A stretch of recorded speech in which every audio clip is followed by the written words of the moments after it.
a positive pregnancy test, a dead father, a mafia kingpin who knows exactly who left you behind. Vivian Mercer thought her life had collapsed the moment she saw those two pink lines in Romano's dirty bathroom. She was wrong. The real collapse started when Damian Moretti walked through the door and recognized the name of the man who had abandoned her. The same man who had stolen millions from him before vanishing. The same man Damian had already killed. Now she's carrying a dead thief's child. Rival crime families are hunting for revenge. And the most dangerous man in Manhattan just offered her protection that feels more like possession. This is a story about survival, obsession, and what happens when a desperate woman makes a deal with the devil. If you're watching from your city right now, drop a comment below telling me where you're from. I want to see how far this story travels. Hit that like button and stay until the end. Because what starts as protection becomes something far more dangerous than either of them expected. Rain didn't fall in Manhattan. It attacked. It hammered against glass and concrete with the kind of violence that made everything below feel temporary, like the city itself might dissolve if the storm decided to push just a little harder. Vivian Mercer stood behind the polished marble counter at Romano's, her black uniform soaked from the walk to work, her fingers pruned from washing endless dishes in scalding water that never quite got hot enough to feel clean. She was invisible here. That was the point. Romano's catered to the kind of people who spent more on a single bottle of wine than Vivian earned in a month. They never looked at her, not really. She was part of the scenery, like the imported marble or the gold-trimmed mirrors or the crystal chandeliers that threw fractured light across tables where deals were made and secrets were traded like currency. 24 years old, and Vivian had perfected the art of disappearing. Head down, mouth shut, move quickly, efficiently, without drawing attention. It was the only way girls like her survived in places like this. But tonight, invisibility wasn't enough. Her hand trembled as she reached into her apron pocket for the third time in an hour, fingers brushing against the plastic stick she'd hidden there. She didn't need to look at it again. She'd memorized every detail in the bathroom 20 minutes earlier. The two pink lines that had appeared like a death sentence, stark and undeniable against the white background. Pregnant. She wanted to laugh, or scream, or collapse right there on the floor and let someone else clean up the mess her life had become. Instead, she picked up another tray of dirty glasses and carried them toward the kitchen, her legs moving on autopilot while her brain spiraled into panic. The father was gone, vanished, disappeared 3 months ago, without a word, without a trace, without even the courtesy of a goddamn text message. Marcus Chen, charming, smooth-talking Marcus with his expensive suits and easy smile, and promises that had sounded so real in the dark. He told her he was a consultant, international business, big deals, bigger money. Vivian had been stupid enough to believe him because she'd wanted to believe that someone like him could actually want someone like her. She'd been wrong. Marcus had used her the way men like him always used girls like her, as something convenient, forgettable, disposable. And now she was carrying his child with no way to reach him, no way to make him take responsibility, no way to do anything except survive the next 9 months and figure out how to raise a baby while sleeping on her friend Sarah's couch and living off tips that barely covered subway fare. The tray slipped from her hands. Glass shattered against the marble floor, the sound cutting through the restaurant's carefully curated ambiance like a scream. Conversation stopped. Heads turned. Vivian dropped to her knees, her face burning with humiliation as she started gathering the broken pieces with shaking fingers. Jesus Christ, Vivian. Marco, the floor manager, appeared above her, his face tight with irritation. That's the second tray this week. I'm sorry, I'm so sorry. I'll just clean it up and get back to work. We've got a VIP arriving in 10 minutes, and I need you in the private lounge. Vivian nodded, not trusting herself to speak. She finished collecting the glass, her hands moving mechanically, while her mind screamed at her to hold it together, just hold it together for a few more hours until her shift ended and she could fall apart in private. She dumped the broken glass in the trash, washed her hands until the skin turned red, and made her way toward the private lounge, a separate section of Romano's reserved for clients who valued discretion above everything else. The lounge was elegant in a way that felt oppressive. Dark wood paneling, leather chairs that probably cost more than Vivian's entire existence, Dim lighting that cast shadows across walls lined with bottles of liquor so expensive they were kept behind locked glass. Vivian had cleaned this room 100 times. She knew every surface, every corner, every place where the city's elite spilled their secrets and their wine with equal carelessness. Usually the space felt empty even when it was full. Just another room, just another shift. Tonight felt different. The air carried a tension Vivian couldn't name, like the atmosphere before a thunderstorm when everything goes still and waiting. She moved through the room quickly, checking glasses, straightening chairs, making sure everything was perfect before the VIP arrived. She was wiping down the bar when Marco's voice crackled through her earpiece. "He's here. Moretti just walked in. Everyone stays sharp, stays professional, and for God's sake, nobody screws up tonight." Moretti. The name landed in Vivian's chest like a stone dropping into dark water. She'd heard it whispered before, always in tones that mixed fear with respect, always followed by silence, as if speaking the name too loudly might summon something dangerous. She'd never seen him, never wanted to. People like Damien Moretti existed in a different world from people like her, and Vivian had learned young that crossing those invisible lines led to nothing but pain. She finished with the bar and moved toward the door, ready to make herself invisible again. But she was too slow. The door opened, and he walked in. Damien Moretti didn't enter a room. He claimed it. Tall, broad-shouldered, dressed in a black suit that fit him like violence wrapped in expensive fabric. His dark hair was pushed back from a face that could have been handsome if it weren't so terrifying.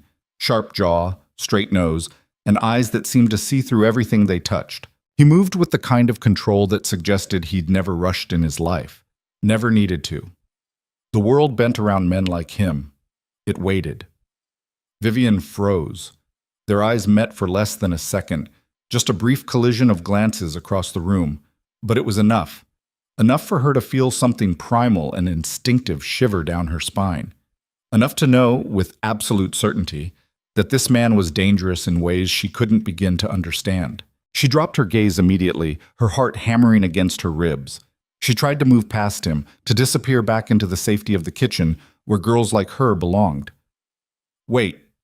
The word wasn't loud. Damien Moretti didn't need to raise his voice. It carried the weight of absolute authority, the kind of command that didn't expect to be questioned because it never was. Vivian stopped. She didn't turn around. She stood there, frozen, every muscle in her body screaming at her to run. "You're trembling." It wasn't a question, just an observation delivered in a voice that sounded almost curious, like he'd noticed something unusual and wanted to understand it. "I'm fine," Vivian managed, her voice barely above a whisper. "Look at me." She didn't want to. God, she didn't want to. But refusal felt impossible, like trying to fight gravity or stop breathing. Slowly, Vivian turned around. Damien Moretti studied her the way someone might study a painting in a museum, with detached interest, taking in details most people would miss. His gaze moved across her face, down to her hand still clutching the empty tray, back up to meet her eyes. "What's your name?" "Vivian." "Vivian," he repeated, as if testing how the syllables felt. "You work here often?" "Every night." "Then I should have noticed you before." It sounded like a statement of fact rather than a compliment. Vivian didn't know how to respond, so she said nothing. The silence stretched between them, thick and uncomfortable, until Damien finally gestured toward the door.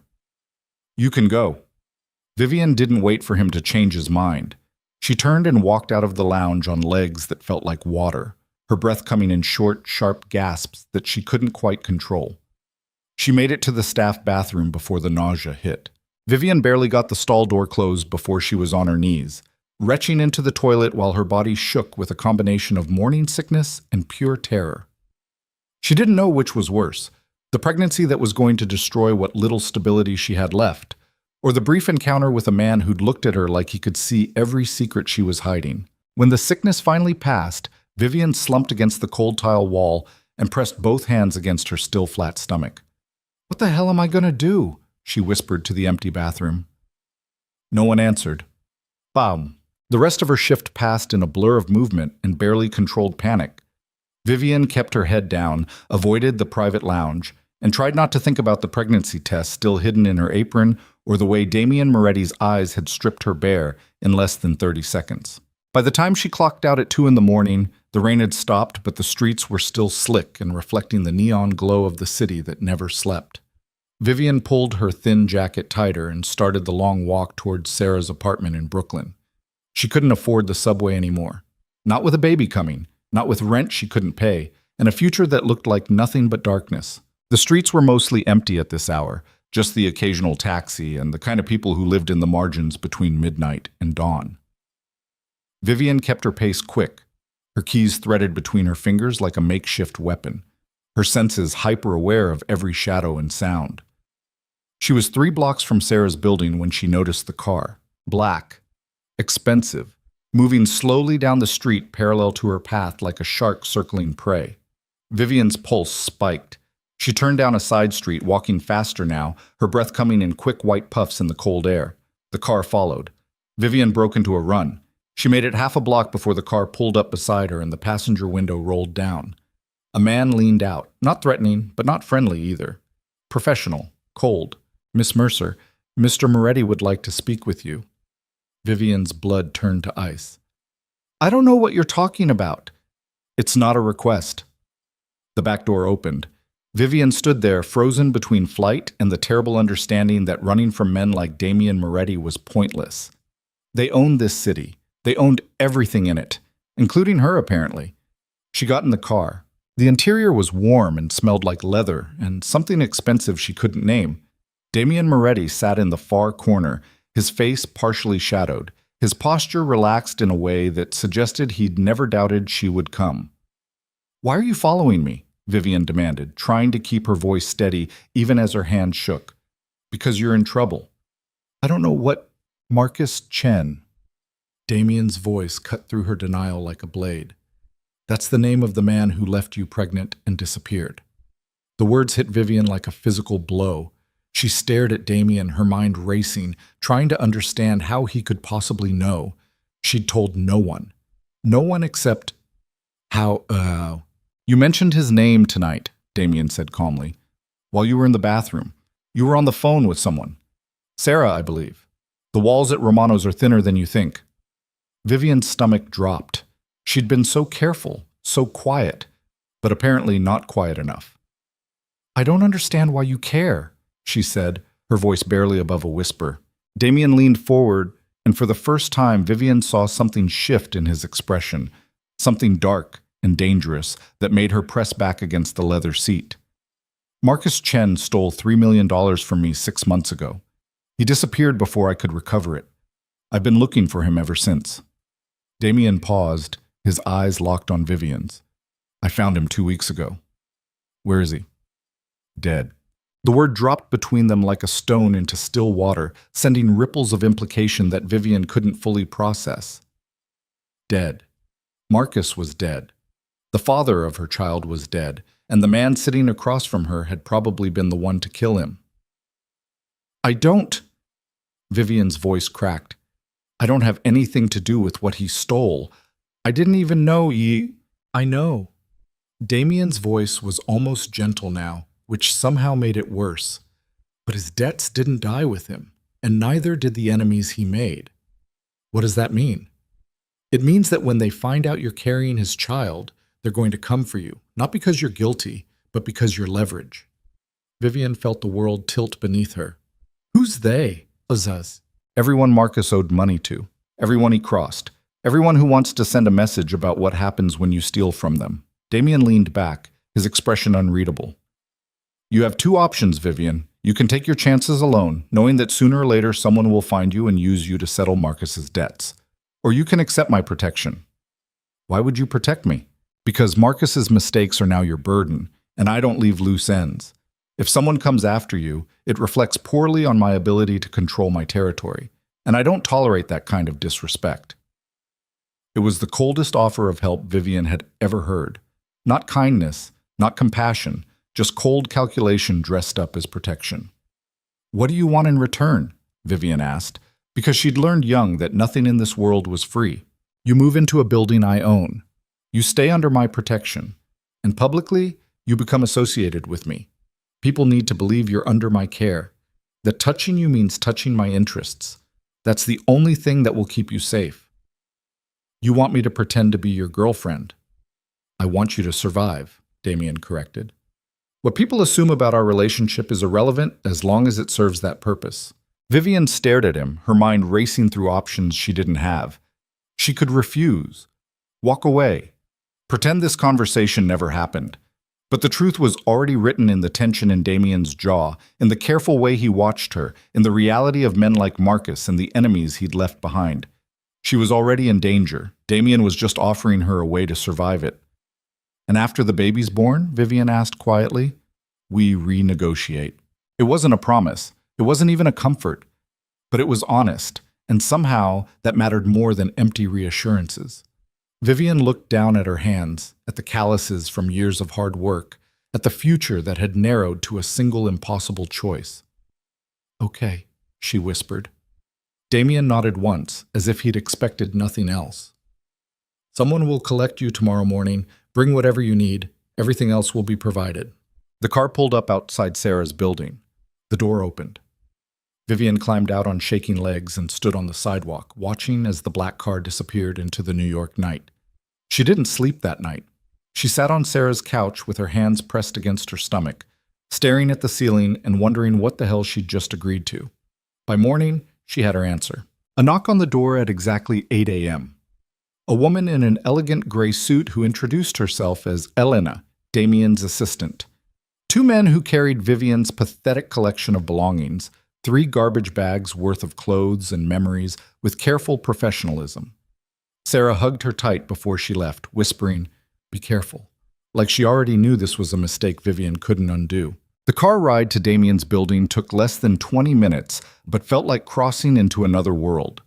They pulled up to a high-rise in the Upper East Side, all glass and steel, and the kind of wealth that didn't bother announcing itself because everyone already knew. The penthouse occupied the entire top floor. Vivian stepped out of the private elevator into a space that looked like it had been designed by someone who valued control above everything else. Clean lines, minimal furniture, floor-to-ceiling windows that offered a view of Central Park stretching out below like a green oasis in the concrete jungle. Damien was standing by the windows when she arrived, his back to her, his hands in his pockets. He didn't turn around. "Your room is down the hall. Second door on the left. You'll find everything you need there. Elena will handle your medical appointments. My security team will accompany you whenever you leave the building." "I'm a prisoner," Vivian said quietly. "You're protected," Damien corrected, finally turning to face her. "There's a difference." "Is there?" Something flickered in Damien's eyes. Amusement, maybe, or respect for the fact that she was pushing back even when she had no leverage. "You're free to leave anytime you want, Vivian, but the moment you walk out that door, my protection ends. And I promise you, the people looking for you are far less pleasant than I am." It was a threat wrapped in concern, and they both knew it. Vivian picked up her bags and walked down the hall without another word. Her room was bigger than Sarah's entire apartment. King-sized bed, attached bathroom with a tub large enough to drown in. A closet that had already been stocked with clothes in exactly her size, expensive brands she'd only seen in magazines, hanging neatly beside shoes and accessories that probably cost more than her yearly salary. She sat on the edge of the bed and let herself cry for the first time since seeing those 2 pink lines. The first week passed in a strange, suspended reality. Vivian existed in Damien's penthouse, like a ghost haunting someone else's life. She had everything she needed: food, comfort, safety, but nothing felt real. Elena scheduled her first prenatal appointment at a private clinic that felt more like a luxury hotel than a medical facility. 2 of Damien's men accompanied her, silent and professional, their presence a constant reminder that she was valuable property, not a person. The doctor confirmed what Vivian already knew. 8 weeks pregnant. Healthy so far. Come back in a month. Damien was waiting when she returned to the penthouse, his expression carefully neutral. "Everything all right?" "Fine," Vivian said, then paused. "Why do you care?" "Because dead pregnant women attract attention I don't need." It should have hurt. Instead, Vivian almost laughed. At least he was honest. She started to walk past him, but Damien's hand shot out, catching her wrist gently. Not painful, just firm enough to stop her. "That's not the only reason," he said quietly. Vivian looked up at him, searching his face for something she couldn't name. But Damien had already let go, already stepped back into whatever careful distance he maintained between them. She didn't see him for 3 days after that. The penthouse felt emptier without him, which was ridiculous because he'd never been warm or welcoming or anything except professionally courteous. But his absence created a vacuum that Vivian couldn't ignore. On the 4th day, she found him in the kitchen at 2 in the morning, cooking. Vivian stood in the doorway, watching in shock as Damien Moretti, the man whispered about in fear across Manhattan's criminal underworld, stood at the stove making what looked like pasta carbonara from scratch. "Can't sleep?" he asked without turning around. "Hungry," Vivian admitted. "Sit." It wasn't a request, but it wasn't a command either. Vivian sat at the island and watched as Damien finished cooking, his movements precise and practiced. He plated 2 servings and slid one across to her before taking the seat opposite. They ate in silence for a few minutes before Vivian finally asked the question that had been haunting her since she'd moved in. "Why are you really doing this?" Damien didn't answer immediately. He set down his fork, his expression thoughtful. "I told you, Marcus's debts, that's not it." Vivian cut him off, surprising herself with her boldness. "You could have just killed me, sent me away, paid someone else to hide me. But instead you brought me here, into your home, and you're treating me like I matter. Why?" Damien's jaw tightened. For a long moment, Vivian thought he wouldn't answer. Then, "My mother was pregnant when my father's enemies killed her. I was 5 years old. I watched it happen." The words landed between them like broken glass, sharp and impossible to ignore. "I'm sorry," Vivian whispered. "I'm not telling you for sympathy. I'm telling you so you understand that I know what it's like to be collateral damage in someone else's war, and I won't let it happen again. Not on my watch." It was the most honest thing he'd said to her since they'd met. Vivian felt something shift in her chest. Not trust exactly, but the beginning of understanding. "Thank you," she said quietly. Damien stood, taking his plate to the sink. "Go to bed, Vivian. You need to rest." But when she turned to leave, she found him watching her with an expression she couldn't quite read, something complicated and dangerous and almost tender. Vivian didn't sleep well that night either, but for the first time since moving in, it wasn't fear keeping her awake. 2 more weeks passed. Vivian fell into a routine that felt almost normal if she didn't think too hard about it. Mornings with Elena, who scheduled her appointments and made sure she had everything she needed. Afternoons alone in the penthouse, reading or watching the city move below her like a distant dream. Evenings when Damien sometimes appeared, silent and controlled, existing in the same space without demanding anything from her.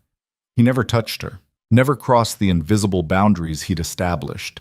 But Vivian caught him watching her sometimes, brief glances that lingered just a second too long before he looked away. She told herself it didn't mean anything. She was lying. The truth crashed into her life on a Tuesday afternoon when she answered the penthouse door to find a woman standing there, elegant, beautiful, cold as winter.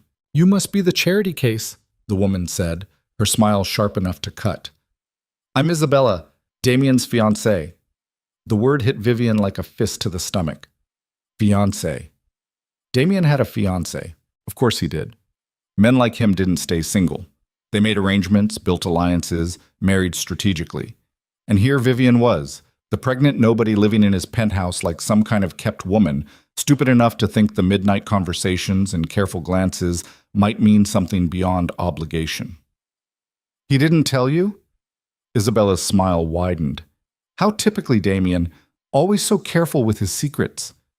Before Vivian could respond, Damien's voice cut through the tension. "Isabella, you weren't invited."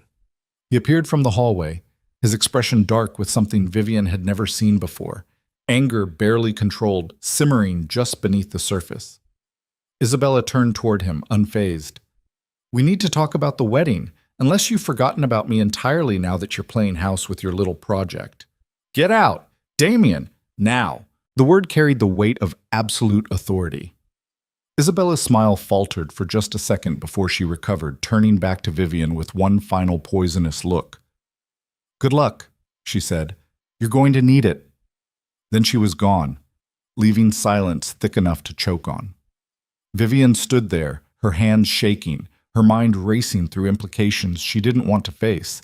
She'd been so stupid, so goddamn stupid to think this was anything more than a business arrangement. Vivian, is it true? She cut him off, her voice barely steady. Are you engaged? Damien's jaw tightened. It's complicated. That's not an answer. Isabella and I have an arrangement. It's not. I don't care what it is. Vivian's voice cracked. I just need to know if I'm living in another woman's future home while you pretend to care about whether I'm safe. I do care. Why? Because of your dead mother? Because I remind you of some trauma you can't fix? Vivian felt tears burning in her eyes and hated herself for it. I'm not your redemption, Damien. I'm just another problem you're trying to solve. She turned to walk away, but Damien caught her arm, spinning her back around with enough force to steal her breath. You're not a problem, he said, his voice low and dangerous. You're... He stopped himself, his grip loosening but not releasing. They stood there, inches apart, the air between them charged with something neither of them could name. I'm what? Vivian whispered. Damien's eyes searched her face like he was looking for an answer he didn't have. Then, slowly, carefully, he let her go. Get some rest, he said, his voice carefully neutral again. We'll talk about this later. But they didn't talk about it later. And 3 days after that, everything changed. Vivian was leaving her prenatal appointment, 12 weeks now, almost through the first trimester, when the first shot rang out, glass exploded. People screamed. Damien's guards threw themselves in front of her, their bodies becoming shields as bullets tore through the afternoon air. Vivian felt hands dragging her toward a car, heard shouting, tasted blood in her mouth from where she'd bitten her tongue. The world became chaos and violence and the terrifying understanding that someone wanted her dead. The car peeled away from the clinic, tires screaming against pavement. Vivian curled into herself in the back seat, her hands pressed protectively against her stomach, her entire body shaking with adrenaline and fear. One of the guards was bleeding. The other was on the phone, his voice clipped and professional, even as blood ran down the side of his face. We're coming in. Moretti needs to know. They found her. The elevator doors opened directly into Damien's penthouse, and Vivian stumbled out, still shaking, her clothes torn and spotted with blood that wasn't hers. The guard who'd taken the bullet to his shoulder followed behind her, his face pale but steady, while the other one, Martinez, she'd finally learned his name during the chaos, stayed on his phone, barking coordinates and status updates to whoever was on the other end. Damien was already there. He crossed the room in 3 strides, his hands reaching for Vivian before she could process what was happening. His fingers moved across her face, down her arms, checking for injuries with a precision that felt clinical, except for the tremor she felt in his touch. Are you hurt? His voice was controlled, but barely. Something violent simmered just beneath the surface. I'm fine. The baby's fine. Vivian's voice cracked. They threw themselves in front of me. Damien's eyes shifted to the wounded guard, something passing between them that Vivian couldn't read. Respect, maybe. Or acknowledgement of a debt that could never be repaid. Get him to the medical room, Damien said quietly, and find out who the fuck knew her schedule. Martinez nodded and helped the injured guard toward a section of the penthouse Vivian had never seen. She stood there, frozen, her hands still pressed protectively against her stomach while her mind replayed the sound of shattering glass and the metallic smell of blood. Vivian, Damien's voice pulled her back. Look at me. She did. His face was harder than she'd ever seen it, carved from stone and fury, every line tight with the kind of rage that didn't need volume to be terrifying. This changes things, he said. What do you mean? I mean, whoever came after you today wasn't opportunistic. They knew exactly where you'd be and when, which means someone inside my organization is feeding them information. The implication hit Vivian like ice water. Someone you trust. Someone I'm going to kill, Damien corrected, his tone so matter-of-fact it took her a second to register what he'd said. But first, I need to know if you noticed anything. Anyone following you before today? Phone calls? Messages? Anything unusual? Vivian shook her head, trying to think through the fog of adrenaline. No, nothing. I barely leave this building except for appointments, and Elena always... She stopped. Elena, Damien's assistant. The woman who scheduled everything, who knew Vivian's routine better than Vivian did herself. Elena wouldn't, Vivian said, but the words felt hollow even as she spoke them. Everyone would, given the right motivation. Damien pulled out his phone, his thumb moving across the screen with sharp, angry movements. Go to your room. Lock the door. Don't open it for anyone except me. Damien, now, Vivian. She wanted to argue, wanted to demand answers, explanations, some kind of reassurance that the world hadn't just tilted completely off its axis. But the look on Damien's face made it clear that argument was pointless. Vivian walked to her room on legs that felt like water. She locked the door like he'd told her to and sat on the edge of the bed, listening to muffled voices from somewhere else in the penthouse. Damien's voice, low and deadly. Someone else responding. Martinez, maybe. Then silence that felt worse than the shouting. She didn't know how long she sat there. Minutes, hours. Time had lost meaning somewhere between the gunfire and the locked door. When the knock finally came, Vivian's entire body tensed. It's me. Damien's voice quieter now, controlled again. Vivian opened the door. Damien stood there looking like he'd aged a decade in the last few hours. His shirt sleeves were rolled up, his tie was gone, and there was something in his expression that made Vivian's chest tighten. It wasn't Elena, he said.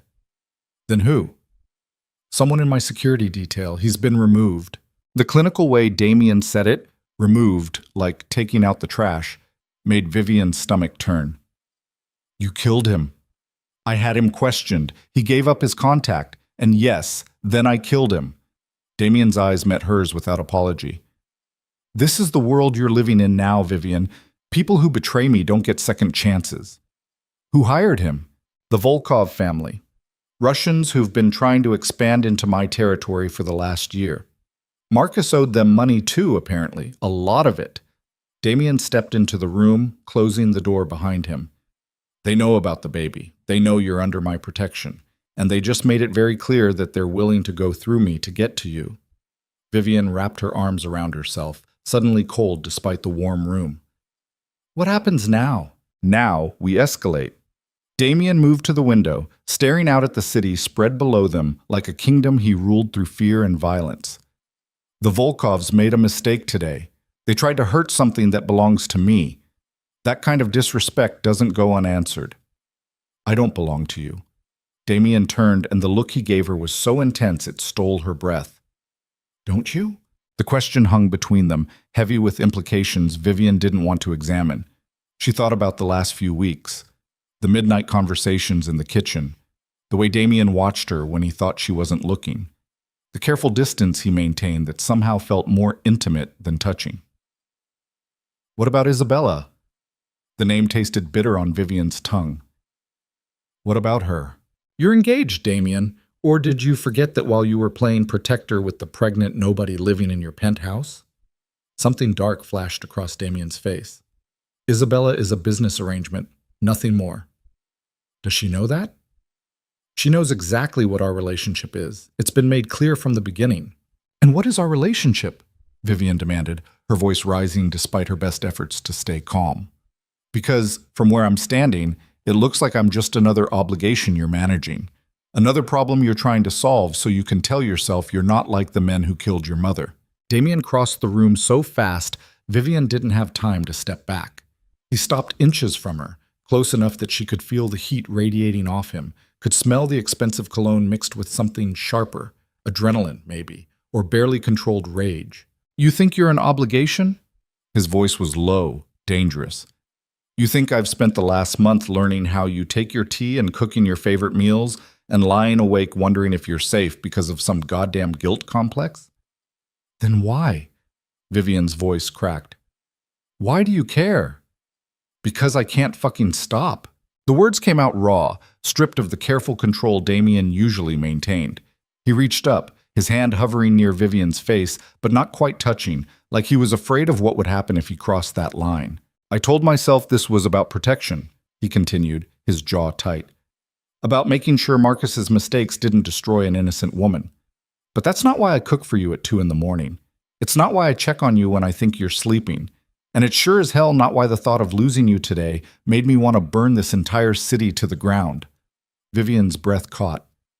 Damien, I know I have no right to feel this way. I know you didn't ask for any of this.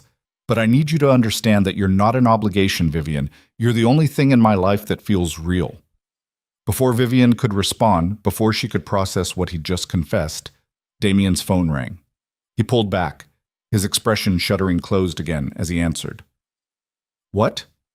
A pause. His face went dark. When? Where? He hung up without saying goodbye. What happened? Vivian asked. The Volkovs just hit one of my warehouses, killed 3 of my men. Damien's voice was cold again, controlled, but Vivian could see the violence building behind his eyes. This is war now. What are you going to do? What I always do. He moved toward the door, then stopped, turning back to her. Stay in this room. Don't open the door for anyone except Martinez. He's the only one I trust completely right now. How long will you be gone? As long as it takes. Then he was gone, and Vivian was alone with the echo of his confession still ringing in her ears. 3 days passed. 3 days where Vivian existed in a strange suspended reality, locked in the penthouse, while the city outside erupted into violence she couldn't see, but could feel in every news report Martinez allowed her to watch. Warehouse fire in Queens, cause unknown. 3 bodies found in the East River, gang-related. Federal investigation into organized crime intensifies. The news anchors talked about it like it was abstract. Statistics and speculation, violence happening to other people in other places. But Vivian knew the truth.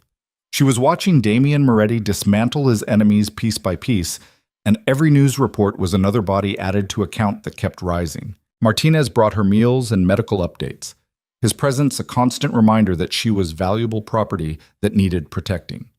He didn't talk much beyond the necessary updates, but Vivian caught him watching her sometimes with an expression that looked almost like pity. On the 4th day, Elena appeared. Vivian was in the kitchen trying to distract herself by making tea when she heard the elevator. She tensed, her hand automatically moving to the knife block on the counter, a ridiculous gesture, like she could actually defend herself if someone dangerous came through that door. But it was just Elena, looking tired and worried, carrying a tablet and wearing the same elegant gray suit she always wore. I need you to come with me, Elena said without preamble. Where's Damien? Handling business. But he asked me to bring you to the doctor. You're due for your 16-week checkup. Vivian hesitated. Damien had told her not to trust anyone except Martinez, but Elena had been nothing but professional since the day they'd met, and she did need to see the doctor. Martinez is coming too, Elena added, as if reading Vivian's hesitation. Full security detail. Damien's orders. 20 minutes later, Vivian was in the back of an armored car with Martinez on one side and Elena on the other, watching the city slide past through tinted windows.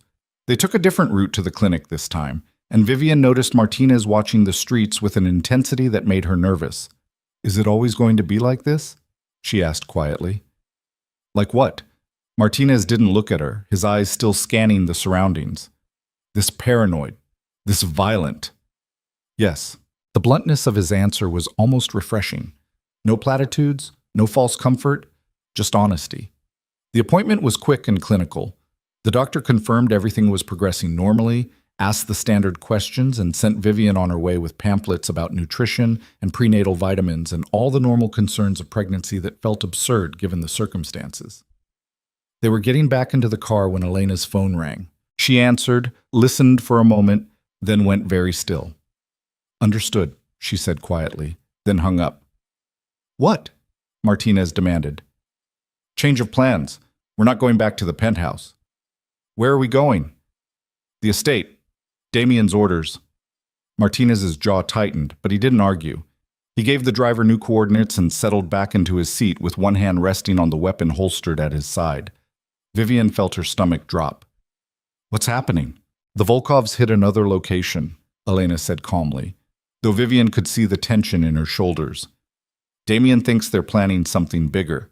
He wants you somewhere more secure. More secure than the penthouse? The estate has better defenses, and it's outside the city, harder to reach. The drive took over an hour, heading north out of Manhattan into areas Vivian had never seen. The landscape changed gradually, concrete giving way to trees, urban density replaced by sprawling properties hidden behind high walls and iron gates. The Moretti estate sat on 50 acres of carefully manicured grounds, surrounded by walls that looked more like fortifications than fences. Armed guards checked the car at 3 different checkpoints before they were finally allowed through. The house itself was massive, stone and glass and old-world elegance mixed with modern security. Vivian climbed out of the car on shaking legs, staring up at the building that looked more like a fortress than a home. This way, Elena led her inside, through marble halls and past rooms filled with expensive furniture and the kind of art that belonged in museums. They climbed a wide staircase to the 2nd floor, down a long corridor, finally stopping at a set of double doors. "This will be your room while you're here," Elena said, pushing open the doors to reveal a suite that was easily twice the size of Vivian's space at the penthouse. "Mr. Moretti will join you when he can. Until then, Martinez will be posted outside your door. If you need anything, just ask." Then she was gone, leaving Vivian alone in a gilded cage that felt even more isolating than the last one. Damien arrived just after midnight. Vivian was sitting by the window, unable to sleep, when she heard the door open. She turned to find him standing in the doorway, and her breath caught. He looked like he'd been through hell. His suit jacket was gone, his shirt was untucked and stained with something that might have been blood, and there was a cut above his left eyebrow that had been cleaned but not bandaged. But it was his eyes that made Vivian's chest tighten, empty and cold and so far removed from anything human that she barely recognized him. "Are you hurt?" she asked. "No. You're bleeding. It's not mine." The casual way he said it made Vivian's stomach turn. She stood, crossing the room toward him without thinking. "What happened?" "I told you, this is war." Damien's voice was flat, emotionless. "The Volkovs made their move. I made mine. It's done." "Done how? Their leadership is dead, their operations are burning, and anyone who worked for them now knows what happens when you come after what's mine." He finally looked at her, and something flickered in those cold eyes, something almost human. "You're safe now." "For how long?" "As long as I'm alive." It should have sounded like a comfort. Instead, it sounded like a promise carved from violence and blood. Vivian reached up, her fingers hovering near the cut above his eye. "Let me clean that." "It's fine." "Damien." She didn't move. "Let me help you." For a long moment she thought he'd refuse. Then he nodded once, following her into the attached bathroom where she found a first aid kit under the sink. Damien sat on the edge of the marble counter while Vivian stood between his knees, carefully cleaning the cut with antiseptic. He didn't flinch even though she knew it had to hurt. He just watched her, his dark eyes tracking every movement she made. "Why do you keep doing this?" he asked quietly. "Doing what?" "Caring. I've given you every reason to be terrified of me, to hate me. But you're standing here cleaning my wounds like I'm worth saving." Vivian paused, the cotton swab still pressed against his forehead. "Maybe you are. You don't know what I've done tonight." "I can guess." "And it doesn't bother you?" Vivian pulled back, meeting his eyes. "It should, but honestly, after everything I've seen, everything I've survived, I'm running out of moral high ground to stand on. You kill people who threaten your family. My baby's father stole from you and God knows how many others before getting himself killed. I'm carrying a child conceived from lies, living under the protection of a man the whole city fears. So no, Damien, your violence doesn't bother me as much as it probably should." "That's not a good thing, Vivian." "I know." She went back to cleaning the cut, her hands steady now. "But I'm done pretending to be something I'm not. I'm done being the invisible girl who apologizes for existing. You've given me safety, protection, and the first real chance at survival I've had in years. So if that makes me complicit in whatever you do out there, then I guess I'm complicit." Damien's hand came up, catching her wrist gently. "You're not complicit. You're under my protection. There's a difference." "Is there?" Vivian echoed his words from days earlier. "Because from where I'm standing, it feels like we're both making choices we can't take back." His grip tightened slightly, his thumb brushing against her pulse point. "What choice are you making, Vivian?" She should pull away, should step back and remember that this man was dangerous, that his confession days ago didn't change what he was, that whatever was building between them could only end in disaster. Instead, she leaned closer. "I don't know yet," she whispered, "but I'm tired of being afraid of it." Damien's other hand came up, cupping her face with a gentleness that contradicted everything else about him. His thumb traced her cheekbone, and Vivian could feel him trembling, barely, almost imperceptibly, but there. "I'm going to ruin you," he said quietly. "Maybe I want to be ruined." "Vivian." She kissed him. It was desperate and messy and tasted like blood and antiseptic and all the terrible decisions they'd both been dancing around for weeks. Damien went rigid for half a second before something broke inside him. His hands tangled in her hair, pulling her closer, kissing her back with an intensity that stole her breath and her sense and every rational thought she'd ever had. When they finally broke apart, both breathing hard, Vivian saw something in his eyes that terrified her more than any violence ever could. Possession. "This changes everything," Damien said, his voice rough. "I know. There's no going back from this." "I know that too." His forehead dropped to hers, and they stood there in the bathroom, wrapped around each other, both of them trembling for different reasons. "Isabella," Vivian whispered, "is handled." "What does that mean?" "It means I ended our arrangement 3 days ago. The moment I realized I couldn't go through with marrying her while you were living in my home, carrying a child I was already starting to think of as mine." The confession should have shocked her. Instead, Vivian just felt tired. "You should have told me." "I'm telling you now." Damien pulled back enough to look at her. "I know this is insane. I know you deserve better than whatever the hell this is. But I can't pretend anymore that you're just someone I'm protecting out of obligation." "Then what am I?" "Mine." The word came out fierce, absolute. "If you'll have me." It was the worst proposal Vivian had ever heard. No romance, no promises of forever, just raw possession and the terrifying honesty of a man who'd never learned how to be gentle. She should say no. Should run as far and as fast as she could from the inevitable disaster this would become. "Okay," she said instead. Damien kissed her again, slower this time, like he was memorizing the taste of her. When he finally pulled away, he rested one hand against her stomach, his palm warm through the thin fabric of her shirt. "This baby," he said quietly, "I know it's not mine, but I want to be its father, if you'll let me." Vivian felt tears burning in her eyes. "Why?" "Because I fell in love with both of you, somewhere between the midnight cooking and the terror of almost losing you. And I don't know how to stop." She should tell him he was crazy, that love didn't work like this, that they barely knew each other beyond the violence and protection and desperate circumstances that had thrown them together. Instead, she covered his hand with hers and whispered, "Then don't stop." They didn't sleep that night. Damien carried Vivian to the bed and they lay tangled together, talking in whispers about everything and nothing. He told her about growing up in this house, about watching his father build an empire from violence and fear, about the day he'd taken over and promised himself he'd be different, even though he knew he never would be. Vivian told him about her parents dying when she was 16, about the foster homes and the streets, and the desperate scramble to survive that had led her to Romanos and Marcus, and the pregnancy that had changed everything. When dawn started filtering through the windows, painting everything in shades of gray and gold, Damien pulled her closer and pressed a kiss to her forehead.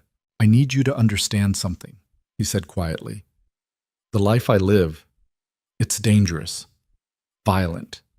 There will always be people trying to hurt me by hurting the things I care about, and now that includes you and this baby.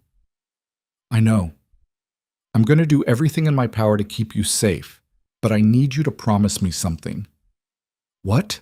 "If anything happens to me, if I don't come home one day, I need you to take the baby and disappear.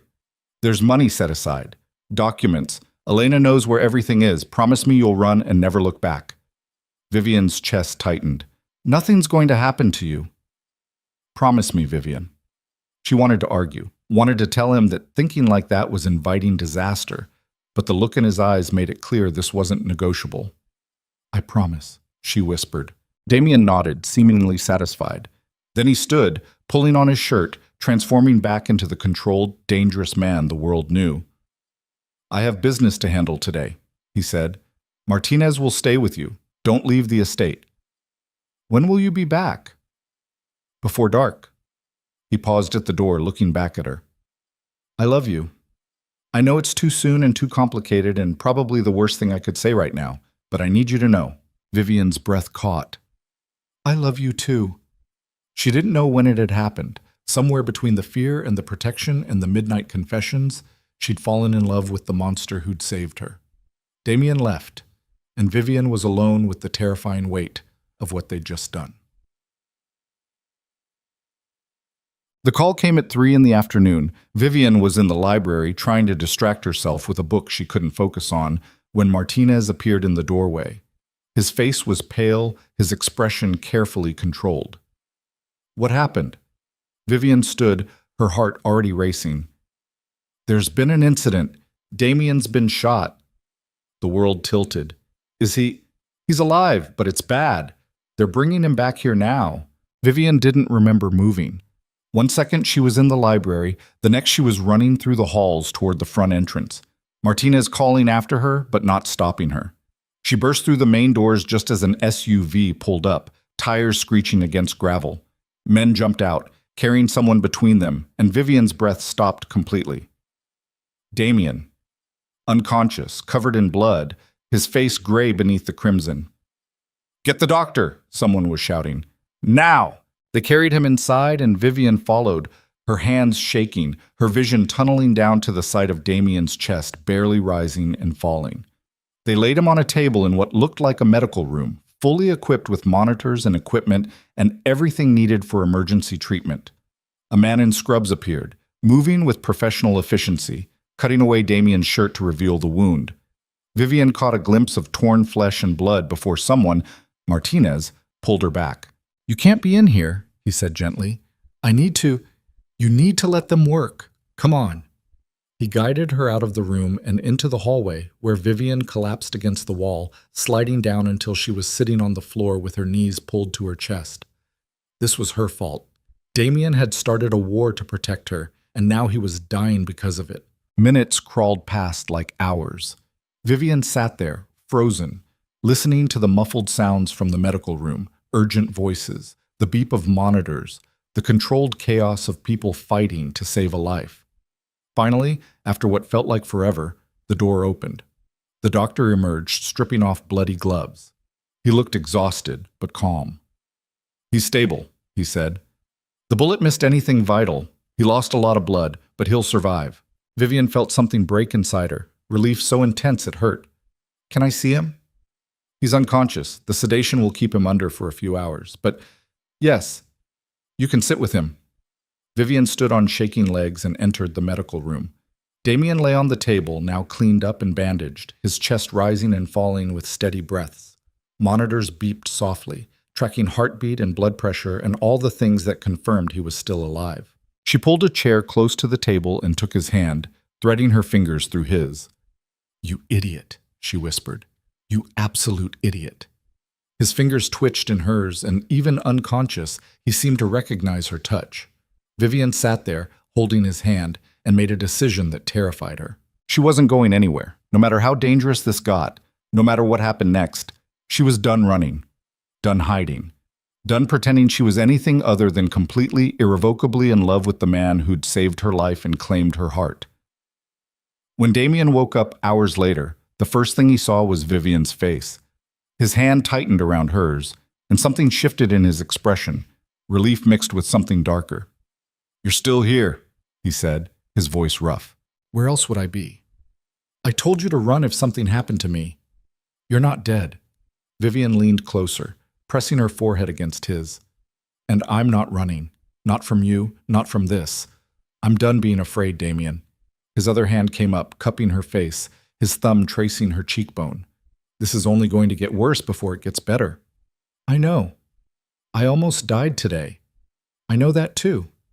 And you're still choosing this? Choosing me? Vivian kissed him gently, carefully, mindful of his injuries. When she pulled back, she met his eyes with absolute certainty. I'm choosing us. Whatever that means, however dangerous it gets, I'm done pretending I can walk away from you. Damien stared at her for a long moment, something fierce and possessive and almost desperate burning in his dark eyes. Then marry me, he said. Vivian's breath caught. What? Marry me. Not as protection, not as strategy, but because I love you and I want the whole world to know you're mine." He reached into his pocket with his free hand, wincing at the movement, and pulled out a small velvet box. Inside was an emerald ring, old, beautiful, and clearly priceless. "This was my grandmother's," Damien said quietly. "She was the only person in my family who ever loved unconditionally, the only one who believed I could be more than what my father made me. I want you to have it."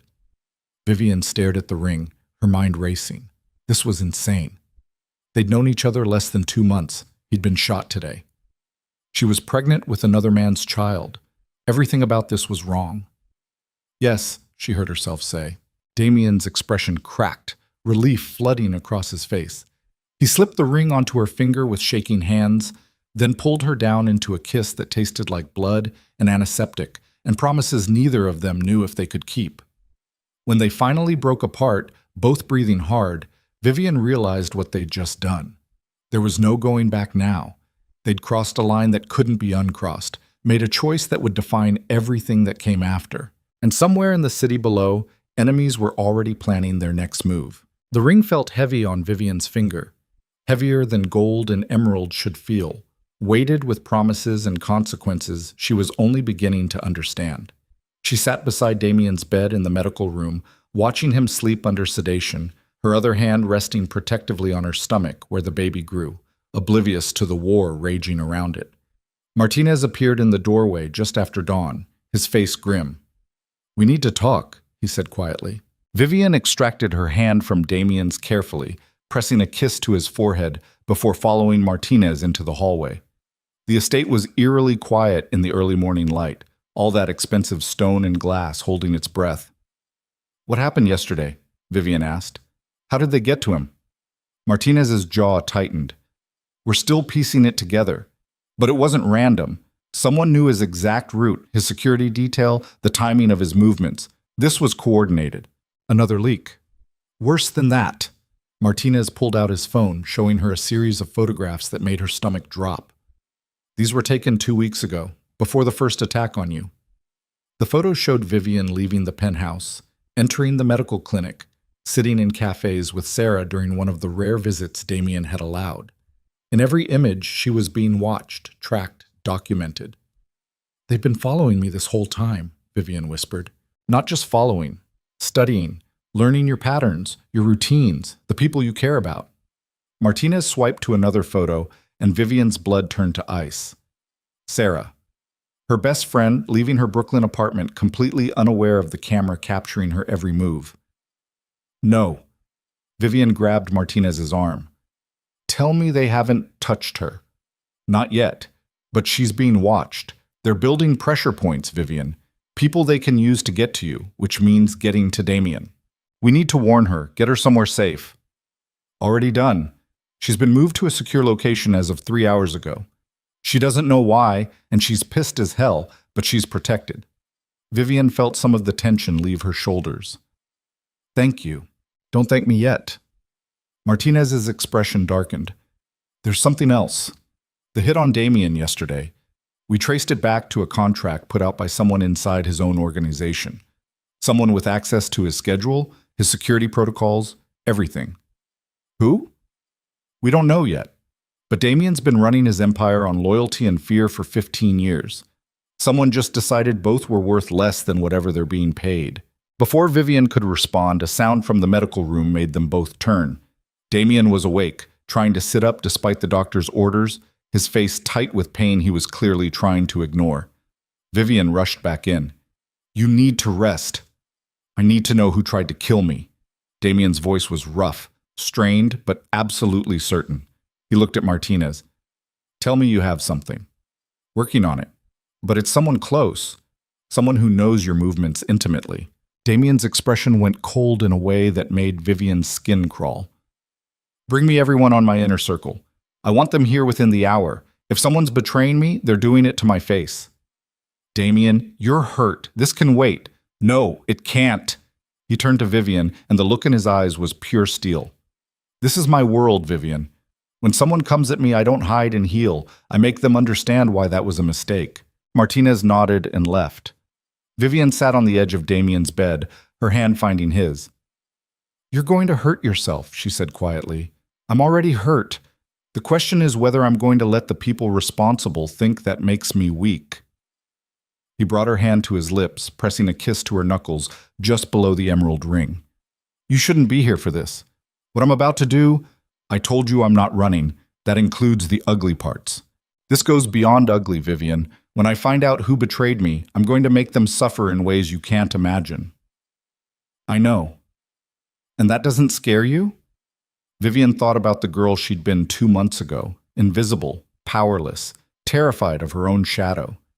That girl would have run screaming from what Damien was describing, but she wasn't that girl anymore. What scares me is losing you, she said. Everything else, I can live with. They came within the hour, just like Damien had ordered. 7 men and 2 women, all of them key players in Damien's organization, all of them powerful and dangerous in their own right. Vivian watched from the corner of the estate's main conference room as they filed in, their expressions ranging from concern to carefully neutral. Damien sat at the head of the table, his shirt hiding the bandages wrapped around his torso, his face betraying nothing of the pain he must be feeling. He looked like death personified, cold, controlled, and absolutely terrifying. Thank you for coming, he said, his voice deceptively calm. I'm sure you've all heard about yesterday's incident. Someone put a bullet in me, someone who knew exactly where I'd be and when. The room went very still. Now, I know what you're all thinking, Damien continued. Damien's been at war with the Volkovs. Obviously it was them, and you'd be right. The shooter was a Volkov contractor. But here's the interesting part. He nodded to Martinez, who placed a folder on the table and slid it toward the center. That contractor was hired 3 weeks ago, before the Volkovs made their first move against Vivian, before we had any reason to be at war, which means someone in this room decided I needed to die and reached out to my enemies to make it happen. The silence that followed was suffocating. Vivian watched faces around the table, trying to read reactions. Most looked shocked. A few looked angry. One, a thin man in his 50s named Vincent, went very pale. Damien saw it too. Vincent. The name came out soft, almost gentle. You've been with me for 12 years, ran my operations in Jersey, made me millions, so I'm going to give you one chance to explain why you sold me out. I didn't. Vincent's voice cracked. Damien, I swear, I would never. Don't lie to me. Damien's voice dropped to something barely above a whisper, and somehow that was more terrifying than shouting. We traced the payments back to an account in your wife's name. $500,000 deposited 2 days before the hit on Vivian. Another $1 million after I survived yesterday. Now either your wife is moonlighting as a contract killer, or you took the money and thought I wouldn't find out. Vincent stood so fast his chair fell backwards. It wasn't supposed to go like this. They said you'd never know. They said, who's they? I can't. Martinez moved faster than Vivian thought possible. 1 second Vincent was standing, the next he was face down on the conference table with Martinez's hand twisted in his hair and a gun pressed to his temple. Names, Damien said calmly. Now. The Volkovs approached me 6 months ago. Vincent's words came out in a panicked rush. They knew about your expansion plans. They knew you were vulnerable. They offered me a partnership, helped them take you down, and I'd run the territory under their protection. And you believed them. Damien's voice was flat with disgust. I believed you were getting soft. Ever since that girl showed up, you've been distracted, making mistakes. The old Damien Moretti would have killed her the second he found out she was connected to Marcus Chen. But instead, you moved her into your home, started a war over her, got shot protecting her. You're weak now, and everyone can see it. The words hung in the air like poison. Vivian felt every eye in the room shift to her. She wanted to disappear, to defend herself, to scream that she'd never asked for any of this. But before she could say anything, Damien spoke. You're right about one thing, Vincent. I did change when Vivian came into my life. I started caring about something beyond power and territory, and the endless fucking game of who can be more brutal. Damien stood slowly, moving around the table toward where Vincent was pinned. But you made a critical error in your analysis. You thought caring made me weak. It doesn't. It makes me absolutely fucking ruthless about protecting what's mine. He nodded to Martinez, who hauled Vincent upright.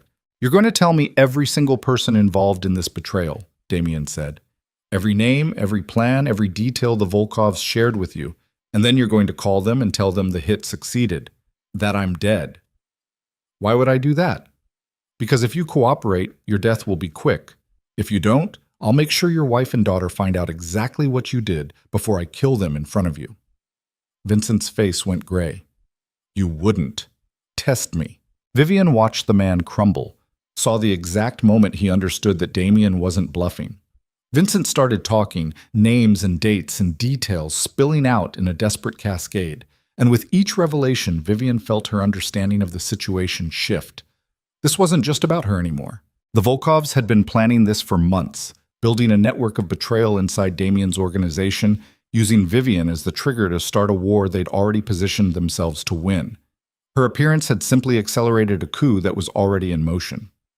When Vincent finally ran out of information, Damien looked at Martinez. Take him to the south wing. Make him comfortable. We'll need him for the next part of this. What's the next part? One of the other lieutenants asked carefully. The part where we turn their trap into ours. Damien's smile was cold and terrible. If the Volkovs think I'm dead, they'll move to consolidate power. They'll expose themselves, show us exactly where they've embedded their people. And when they do, we cut them all out at once. That's risky, another voice said. If word gets out that you're gone, it won't. Because the only people who know I'm alive are in this room, and anyone who leaks that information will pray for the kind of death I gave Vincent. The meeting ended quickly after that. The lieutenants filed out, all of them looking shaken, several casting nervous glances at Vivian as they passed. She was the catalyst, the variable that had changed everything, and they all knew it. When the room was finally empty except for Damien, Martinez, and Vivian, Damien sagged against the table, his face going pale with pain. You need to rest, Vivian said, moving to his side. I need to finish this. But he let her help him back toward the medical room, Martinez following close behind. The plan you just described, Vivian said quietly as they walked. How long will it take? A week, maybe 2. Depends on how fast the Volkovs move. And during that time, everyone thinks you're dead. Yes. Including Isabella. Damien stopped, turning to face her. I told you, Isabella and I know what you told me, but she was your fiancée for years, Damien. She's going to have questions when she finds out you died. And if she starts digging, she won't. Damien's voice was certain. Isabella cares about power and status. When she thinks I'm dead, she'll move on to the next opportunity. That's who she is. He was wrong. Vivian knew it with a certainty that made her stomach turn, but before she could argue, Martinez's phone buzzed. He checked it, and his expression went dark. We have a problem. What now? Elena's missing. She left the estate 3 hours ago for a supply run and never came back. Her car was found abandoned 2 blocks from the main gate. No sign of struggle, but she's gone. Damien went very still. The Volkovs? Unknown, but the timing's suspicious as hell. Vivian felt ice settle in her chest. Elena knew everything. Damien's schedule, his security protocols, his closest contacts. If the Volkovs had her, if they were forcing her to talk, find her, Damien said quietly, and find out who took her. I want answers by morning. They didn't get answers by morning. What they got instead was a video. Martinez brought his laptop to the medical room where Damien was supposed to be resting, but was instead reviewing security footage and organizational charts, trying to identify every possible point of infiltration to his network. You need to see this, Martinez said, his voice tight. It came through an encrypted channel 20 minutes ago. He turned the screen around and Vivian's blood turned to ice. Elena sat in what looked like a warehouse, tied to a chair, her face bruised and bleeding. Behind her stood 3 men, their faces hidden by masks, their body language radiating controlled violence. Mr. Moretti. The voice came from off-camera, electronically distorted. I'm sure you're watching this from whatever hole you've crawled into to lick your wounds.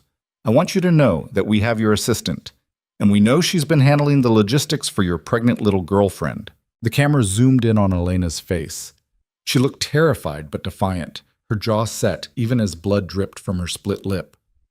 Here's the deal, the voice continued. You have 48 hours to turn over Vivian Mercer, alive, unharmed, and alone. Bring her to the address we're sending you, and we'll trade her for Elena. Refuse, and we kill your assistant. Try to double-cross us, and we kill them both."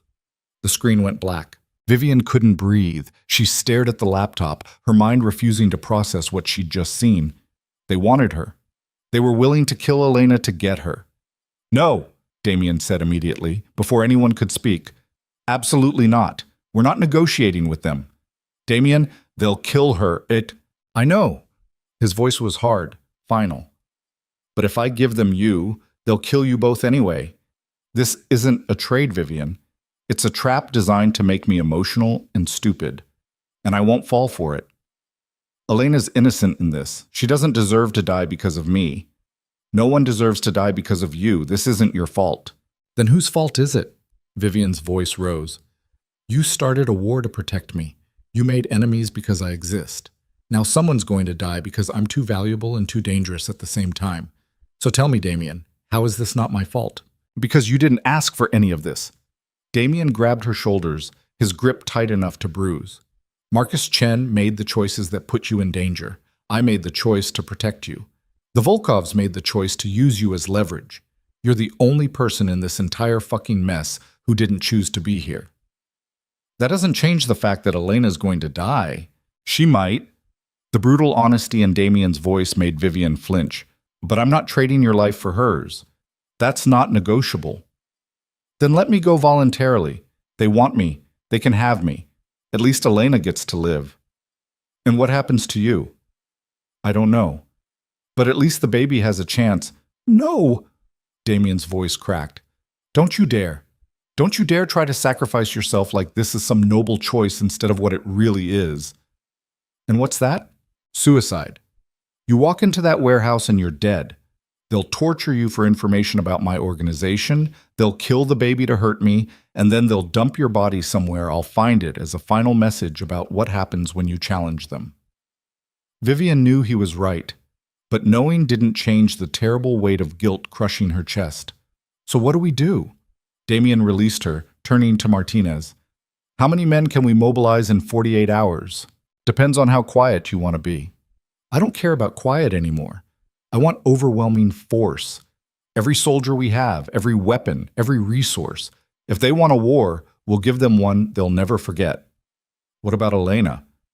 "We go in before the deadline, track their location, hit them hard and fast, extract Elena before they realize what's happening." "That's a lot of variables, boss. If anything goes wrong, then people die. But they're going to die anyway if we wait. At least this way we control the timing." Martinez nodded and left to make the arrangements.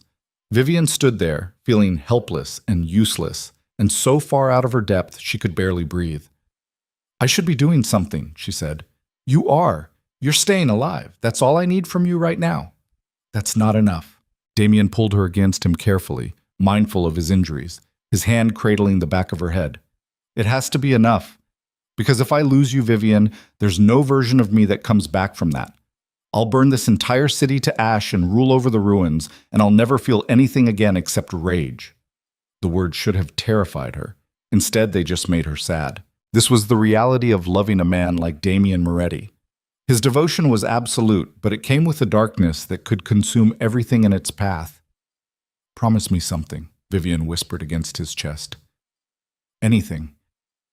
If this goes wrong, if they get me somehow, don't destroy yourself trying to get me back. Take care of the baby. Make sure it grows up safe, even if I'm not there. Promise me." "I'm not making that promise." "Damien." "No." He pulled back enough to look at her, and the fierce determination in his eyes stole her breath. "I will get you back.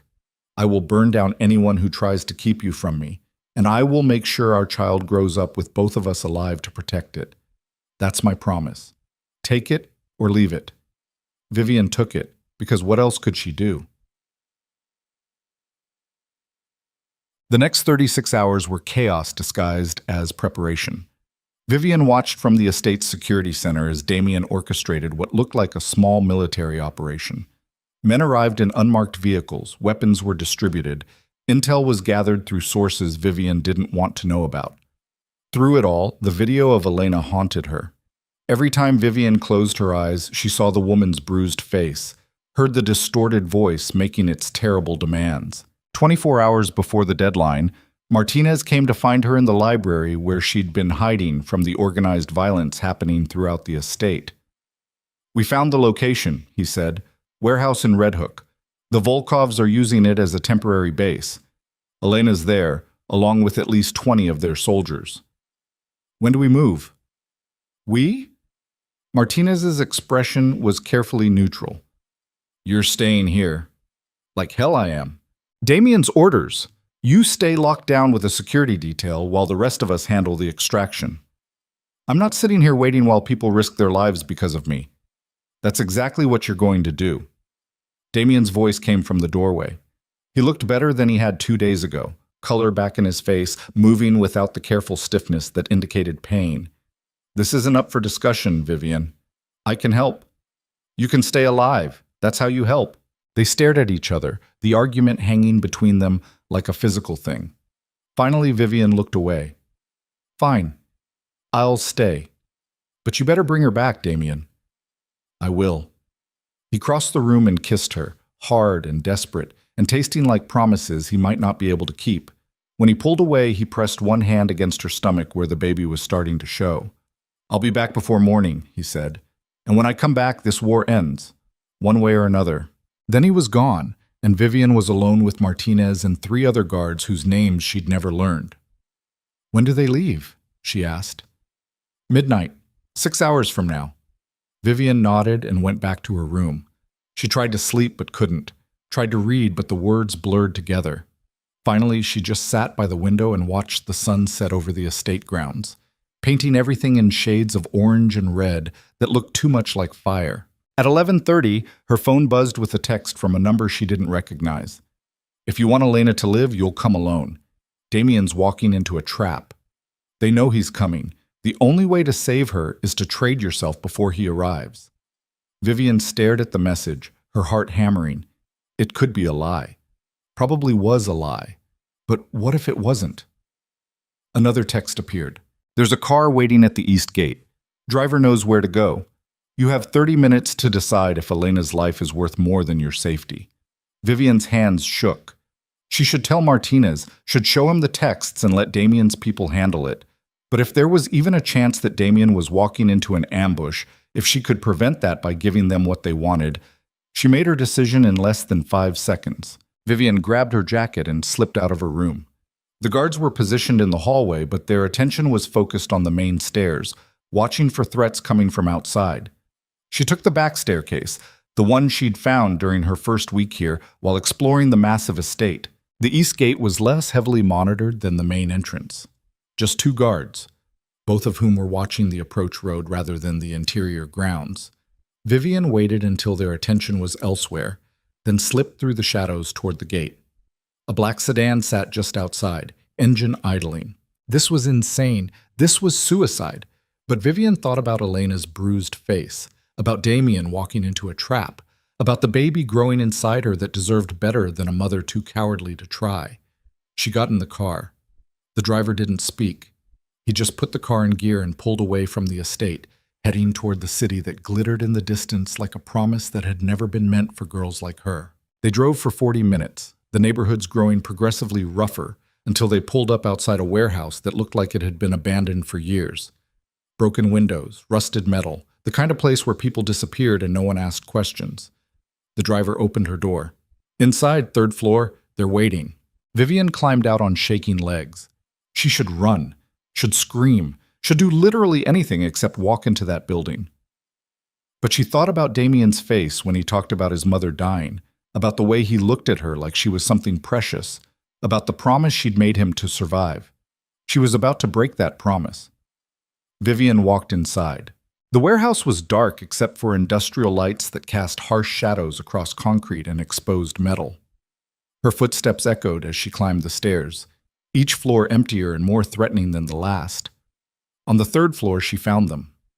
Elena sat in the same chair from the video, but she looked worse now. More bruises. One eye swollen shut, her clothes torn and bloodied. 5 men stood around her, weapons visible, faces still masked. And in the center of them all, elegant and composed and wearing a smile that made Vivian's blood turn to ice, stood Isabella. "Hello, Vivian," she said pleasantly. "Thank you for coming. I wasn't sure you'd be stupid enough to fall for such an obvious trap, but Damien always did have terrible taste in women. Vivian's mind went blank with shock. You coordinated all of this? Yes. The Volkovs are useful idiots, but they're not smart enough to have orchestrated something this complex on their own. They needed someone who knew Damien intimately, someone who understood how he thought, how he moved, where his weaknesses were. Why? Because he humiliated me. Isabella's smile vanished, replaced by something cold and vicious. 15 years I've been by his side. 15 years of playing the perfect fiancé, building alliances, supporting his empire.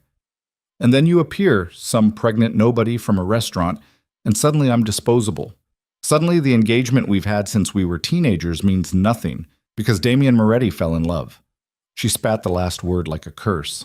So I decided if I couldn't have him, no one would. The Volkovs wanted his territory. I wanted revenge. Together, we created the perfect storm. Start a war using you as the trigger. Make Damien choose between his organization and his precious new family. Watch him destroy himself trying to protect both. He's going to kill you, Vivian whispered. Is he? Because in about... Isabella checked her watch. 15 minutes, Damien and all his best soldiers are going to walk into a warehouse that's been rigged to explode. The Volkovs have known about his rescue attempt since yesterday. They've had plenty of time to prepare. And when that building goes up in flames with Damien inside it, I'll be the grieving fiancé who inherits everything he built. Someone will find out. Martinez, Ian, is already dead. One of my people put a bullet in his head 10 minutes ago. Isabella's smile returned. You really thought I'd leave loose ends? Everyone loyal to Damien is walking into that trap. Everyone who might question my claim to his empire is about to burn. And you, sweet Vivian, get to watch it happen before I decide what to do with you. Vivian's legs gave out. She collapsed to her knees, her mind racing through the implications. Damien was walking into a trap. Martinez was dead. She'd fallen for the bait exactly like Isabella had planned. Why tell me all this? Vivian managed. Because I want you to understand how thoroughly you've been played. I want you to feel what it's like to have everything ripped away. And then I want you to die knowing that you helped me destroy the man you love. One of the masked men handed Isabella a phone. She glanced at the screen, and her smile widened. It's starting. They just breached the warehouse. In 3, 2, 1. Even from miles away, Vivian heard the explosion. A deep, earth-shaking boom that rattled the warehouse windows and made the concrete beneath her vibrate. Somewhere in Red Hook, a building was burning. And inside it, Damien was... No, no, no, no. Vivian couldn't breathe, couldn't think, couldn't process the reality of what had just happened. The world tilted sideways, and she would have fallen completely if Elena's voice hadn't cut through the chaos in her mind. He's not dead. Everyone turned to look at Elena. She smiled through her split lips, blood on her teeth. Did you really think Damien Moretti survived 15 years running this city by walking blindly into obvious traps? He knew you'd betrayed him, Isabella. Has known for days. Isabella's expression cracked. You're lying. The warehouse you just blew up? Empty except for Volkov's soldiers. Damien fed them the location through Vincent, who's been working for him this whole time. You just killed your own allies, and Damien's soldiers are about 3 minutes away from this exact building. The words hung in the air like a detonation of their own. Isabella's face went white. She spun toward her men, but before she could give orders, gunfire erupted from below. Shouting, screaming, the sound of a coordinated assault hitting the warehouse with overwhelming force. Vivian scrambled to her feet and ran toward Elena, trying to untie her while Isabella's men rushed toward the stairs, weapons raised. Leave her! Isabella's voice was sharp with panic. She grabbed Vivian by the hair, yanking her back, pressing a gun to her temple. Everyone stops or I kill her right now. The shooting stopped. Footsteps on the stairs, measured and controlled. And then Damien walked onto the 3rd floor. He was covered in soot and blood, his clothes torn, a gun in each hand, and his eyes locked on Isabella with an expression of absolute murder. Behind him came at least 20 soldiers, all armed, all ready. Let her go, Damien said quietly. Or what? You'll kill me? You're going to do that anyway. Isabella's hand shook, the gun barrel pressing harder against Vivian's head. But if I'm dying, she's coming with me. Isabella. Damien's voice was almost gentle now. You made a good play. Really, you did. Using the Volkovs, turning Vincent, even faking Elena's kidnapping to draw Vivian out. It was smart, ruthless, almost worked. But you forgot one crucial detail. I don't keep secrets from the woman I love. Vivian's breath caught. She thought, Vivian knew about the trap, Damien continued, his eyes finally shifting to meet hers. I told her everything 2 days ago. How we'd discovered your betrayal, how we were setting up a counter-trap, how we needed you to think you were winning so you'd expose everyone working with you. He was lying, covering for her stupidity, her impulsive decision to come here alone. But Vivian understood what he was doing, giving her an out, a story that made her look like part of the plan instead of the fool who'd almost ruined everything. She came here to confirm our suspicions, Damien said, and you just confessed to everything while my people recorded every word. One of the soldiers held up a phone, the recording light blinking. Isabella's expression crumbled. You're bluffing. Am I? Because in about 5 minutes, that recording is going to every family head in New York. They're going to hear how you collaborated with the Volkovs against another Italian family, how you killed your own people to seize power, and then they're going to vote unanimously to have you executed for violating every code we live by. I loved you, Isabella whispered. No, you didn't. You loved the power I could give you. There's a difference. Isabella's hand trembled. For a moment, Vivian thought she was going to pull the trigger anyway, take them both down out of spite and rage and wounded pride. Then the gun lowered. Isabella released Vivian, who stumbled toward Damien on shaking legs. He caught her with one arm, never taking his eyes off Isabella, his weapon still trained on her.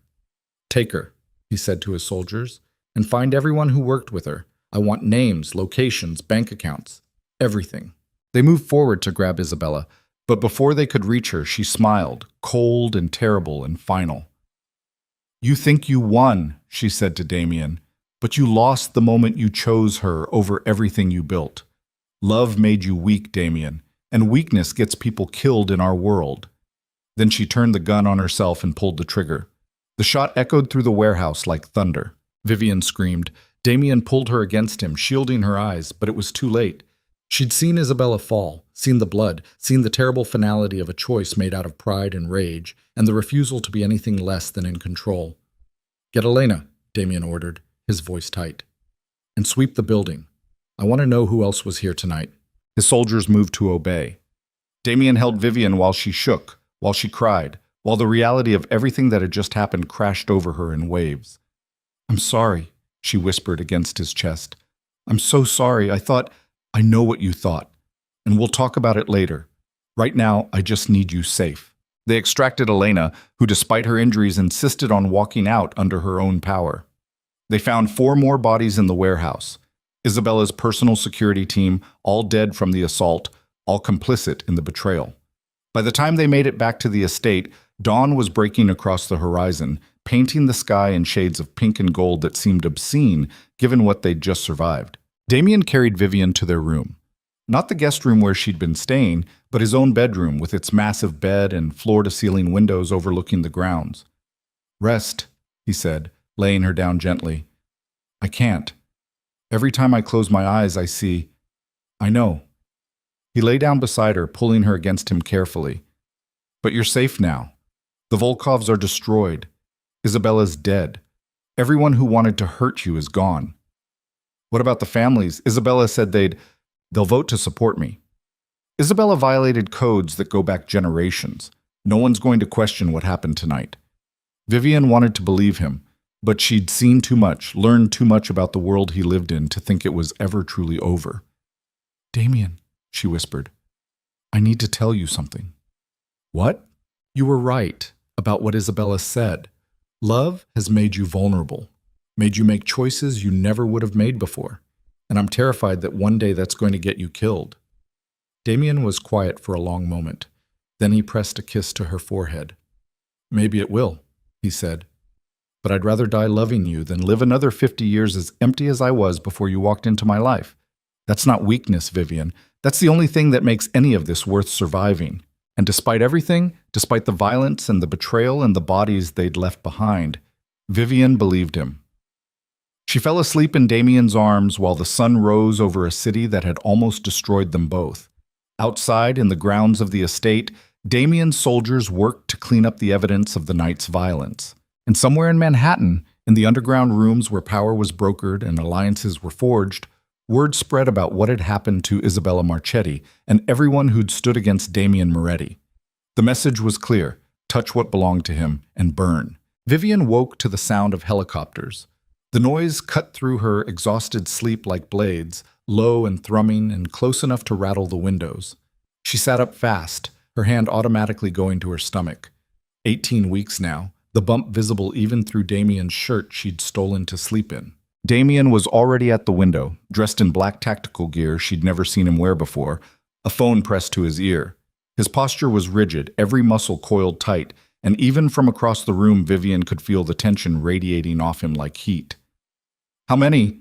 he said into the phone. A pause. "Jesus Christ, when?"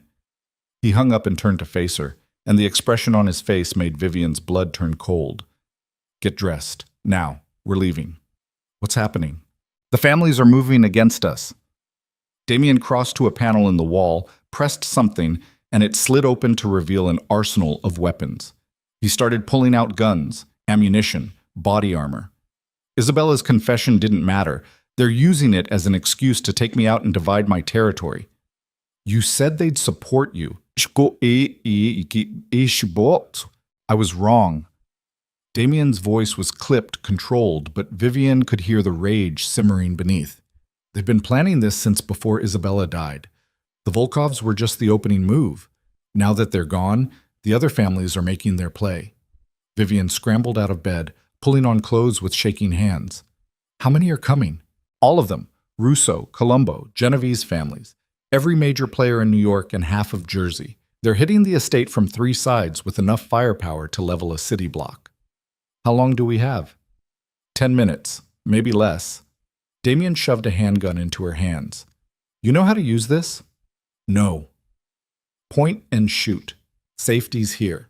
Don't hesitate if someone comes through that door who isn't me or one of my people." The weight of the weapon felt obscene in Vivian's hands. She'd never held a gun before, never imagined she'd need to. Now she was pregnant and armed and about to be caught in the middle of a war she'd helped start. "Where's Martinez?" she asked, then remembered. "Oh God."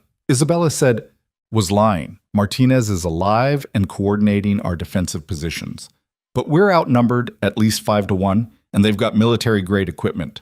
Damien pulled on a tactical vest, checking the magazines in his weapons with practiced efficiency. "I'm not going to sugarcoat this, Vivian.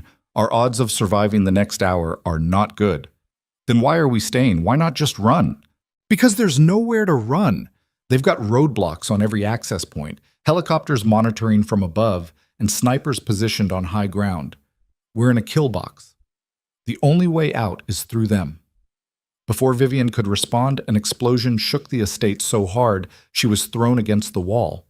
Damien caught her before she fell, his arm like iron around her waist. "They're breaching the south gate," he said, listening to something coming through an earpiece she hadn't noticed. "We need to move. Now." He pulled Vivian toward the door, but she resisted. "Wait. If we're about to die, I need to say something. Vivian's, I love you. And I'm sorry I didn't trust you enough to stay put last night. I'm sorry I almost ruined everything by walking into Isabella's trap. And I'm sorry this baby is going to die before it even gets a chance to live because I was too broken and desperate to stay away from you in the first place." Damien's expression cracked. He grabbed her face with both hands, kissing her hard enough to bruise. "You're not dying today," he said against her mouth. "Neither is our baby. I don't care what I have to do or who I have to kill, but you're walking out of this alive. That's not a hope, Vivian. It's a fact." Another explosion, closer this time. Gunfire erupted from somewhere below, the staccato rhythm of automatic weapons mixed with shouting and the crash of breaking glass. Damien pulled Vivian into the hallway. The estate had transformed into a war zone, his soldiers running in coordinated patterns, taking defensive positions, shouting coordinates and status updates. She recognized some of them from the warehouse rescue. Others were new faces, all of them young and scared and trying to look brave. They made it to the main staircase before the windows exploded inward. Glass showered across marble floors as armed men repelled through the openings, landing in tactical crouches with weapons raised.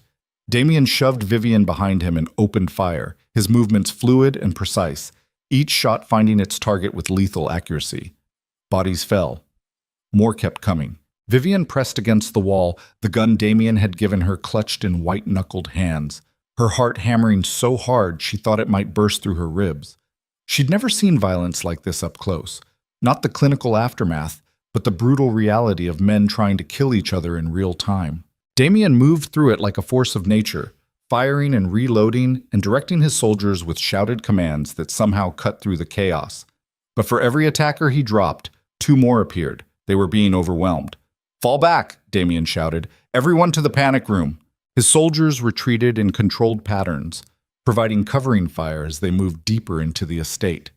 Damien grabbed Vivian's hand and pulled her down a side corridor, away from the main assault, toward a section of the house she'd never seen. They rounded a corner and ran straight into three armed men. Damien fired without hesitation, dropping two before they could react. The third got a shot off that went wide, shattering a painting on the wall. Vivian didn't think. She raised her gun and pulled the trigger.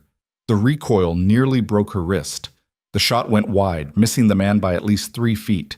But it was enough to make him flinch, to buy Damien the half-second he needed to put a bullet through the attacker's skull. "Good," Damien said, already moving again. "You did good." Vivian's hands were shaking so hard she could barely hold the weapon. She just tried to kill someone, had wanted to kill someone. The realization should have horrified her, but all she felt was a savage satisfaction that she'd protected Damien, even if her aim had been terrible. They reached a reinforced door at the end of the corridor. Damien pressed his palm to a scanner and the door hissed open, revealing a room that looked like a military bunker. Concrete walls, surveillance monitors, weapons racks, and supplies for a prolonged siege. Martinez was already inside with Elena and 5 other soldiers. Elena looked better than she had the night before, her injuries bandaged, but her face was still bruised and her movements were stiff with pain. "Status," Damien demanded. "South and east perimeters are compromised," Martinez reported, his voice steady despite the blood running down the side of his face from a cut above his ear. "We've got maybe 15 men still fighting. The rest are dead or wounded. They're pushing toward the central building now. We've got 5 minutes, maybe 10, before they breach this section." "How many attackers?" "At least 70 that we've confirmed. Probably more.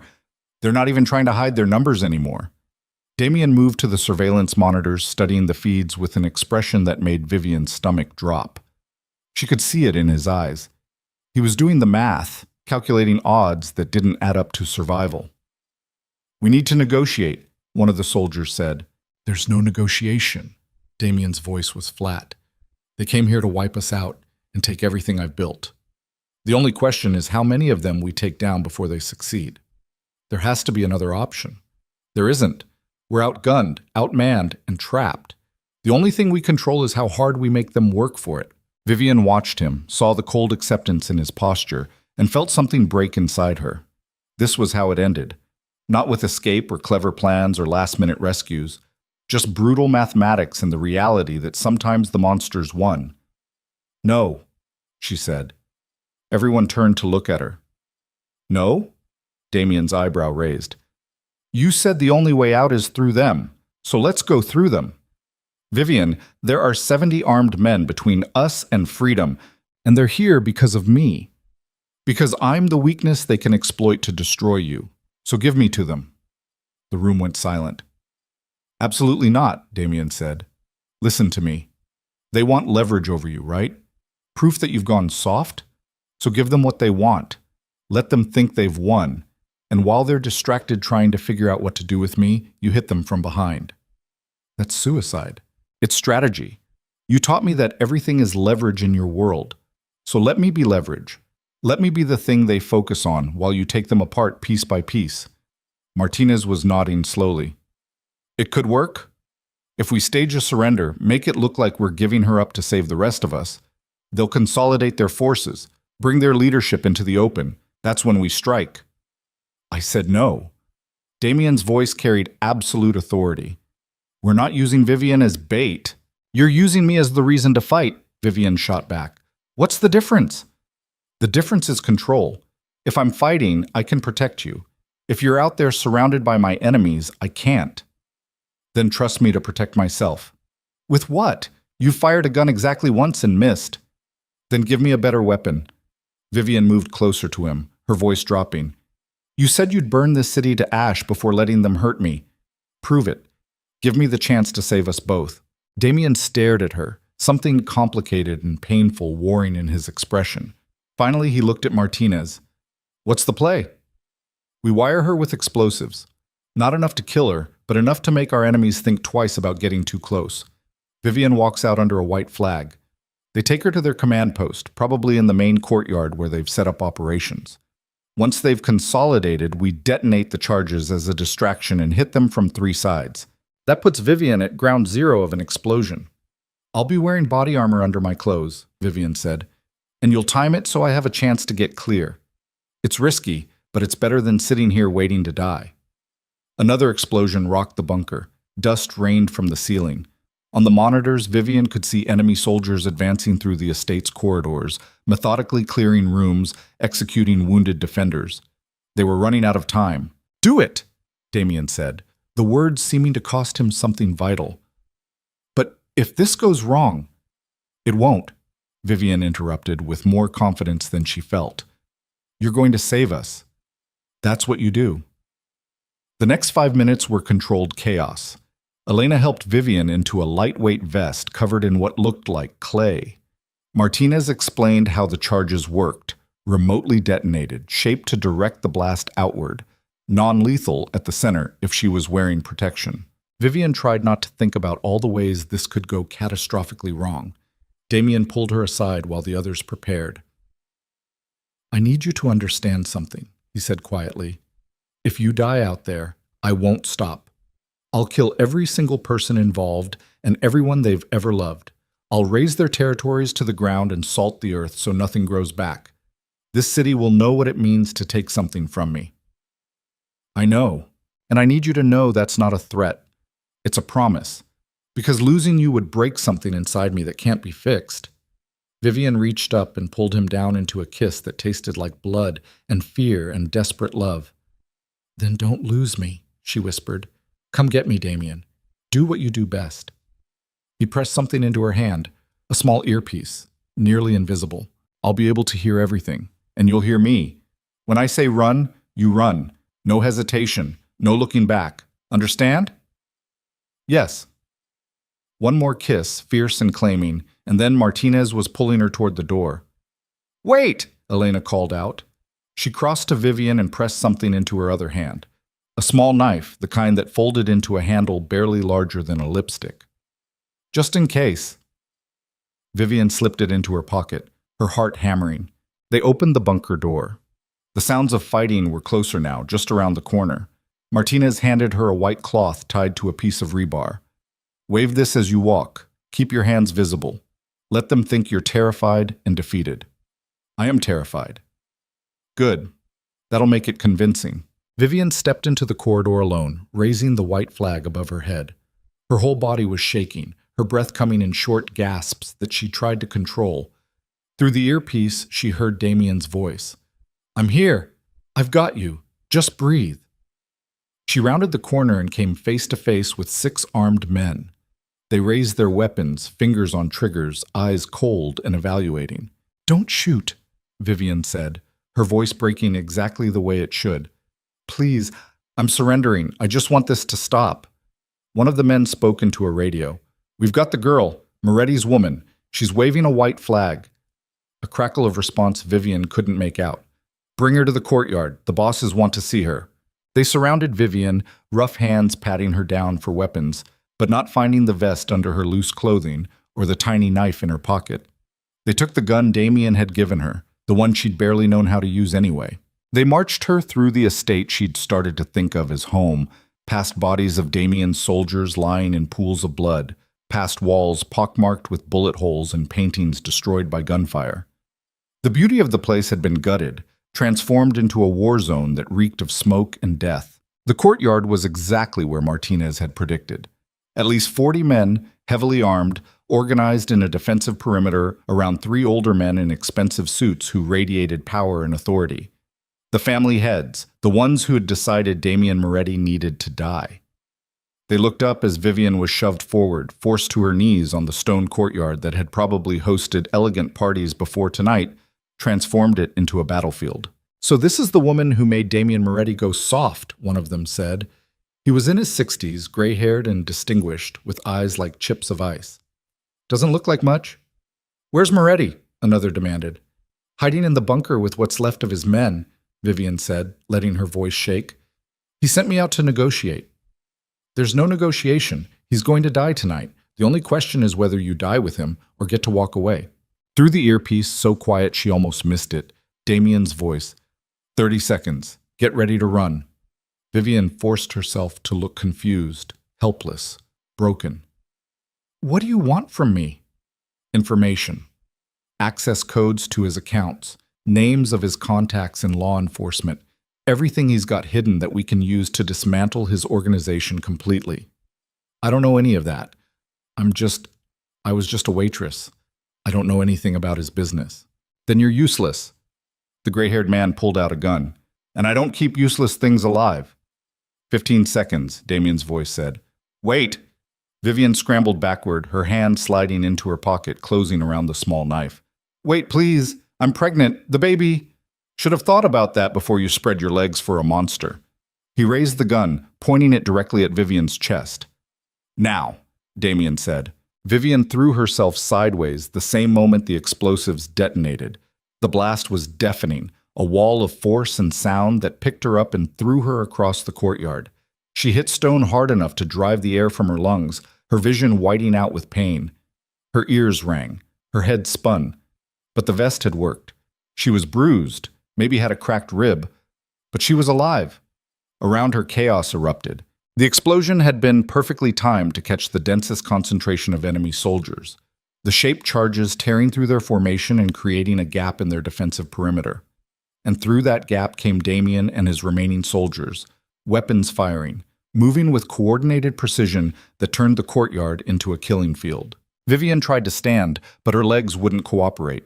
She crawled toward cover, every breath sending sharp pain through her ribs, while bullets whined past her head and men screamed and died around her. A hand grabbed her arm, hauling her upright. She lashed out instinctively with the small knife Elena had given her, but the hand caught her wrist. "It's me," Martinez said. "Can you walk?" "I think so." "Then move. We need to get you out of here." He pulled her towards the edge of the courtyard, providing covering fire with his free hand while Vivian stumbled beside him. Behind them, Damian fought like something inhuman, brutal, efficient, unstoppable. She caught glimpses of him through the smoke and chaos, saw him put down the gray-haired man who'd tried to execute her, saw him moving through enemies like death incarnate. They almost made it to the side exit when more attackers poured in from the south corridor, cutting off their escape.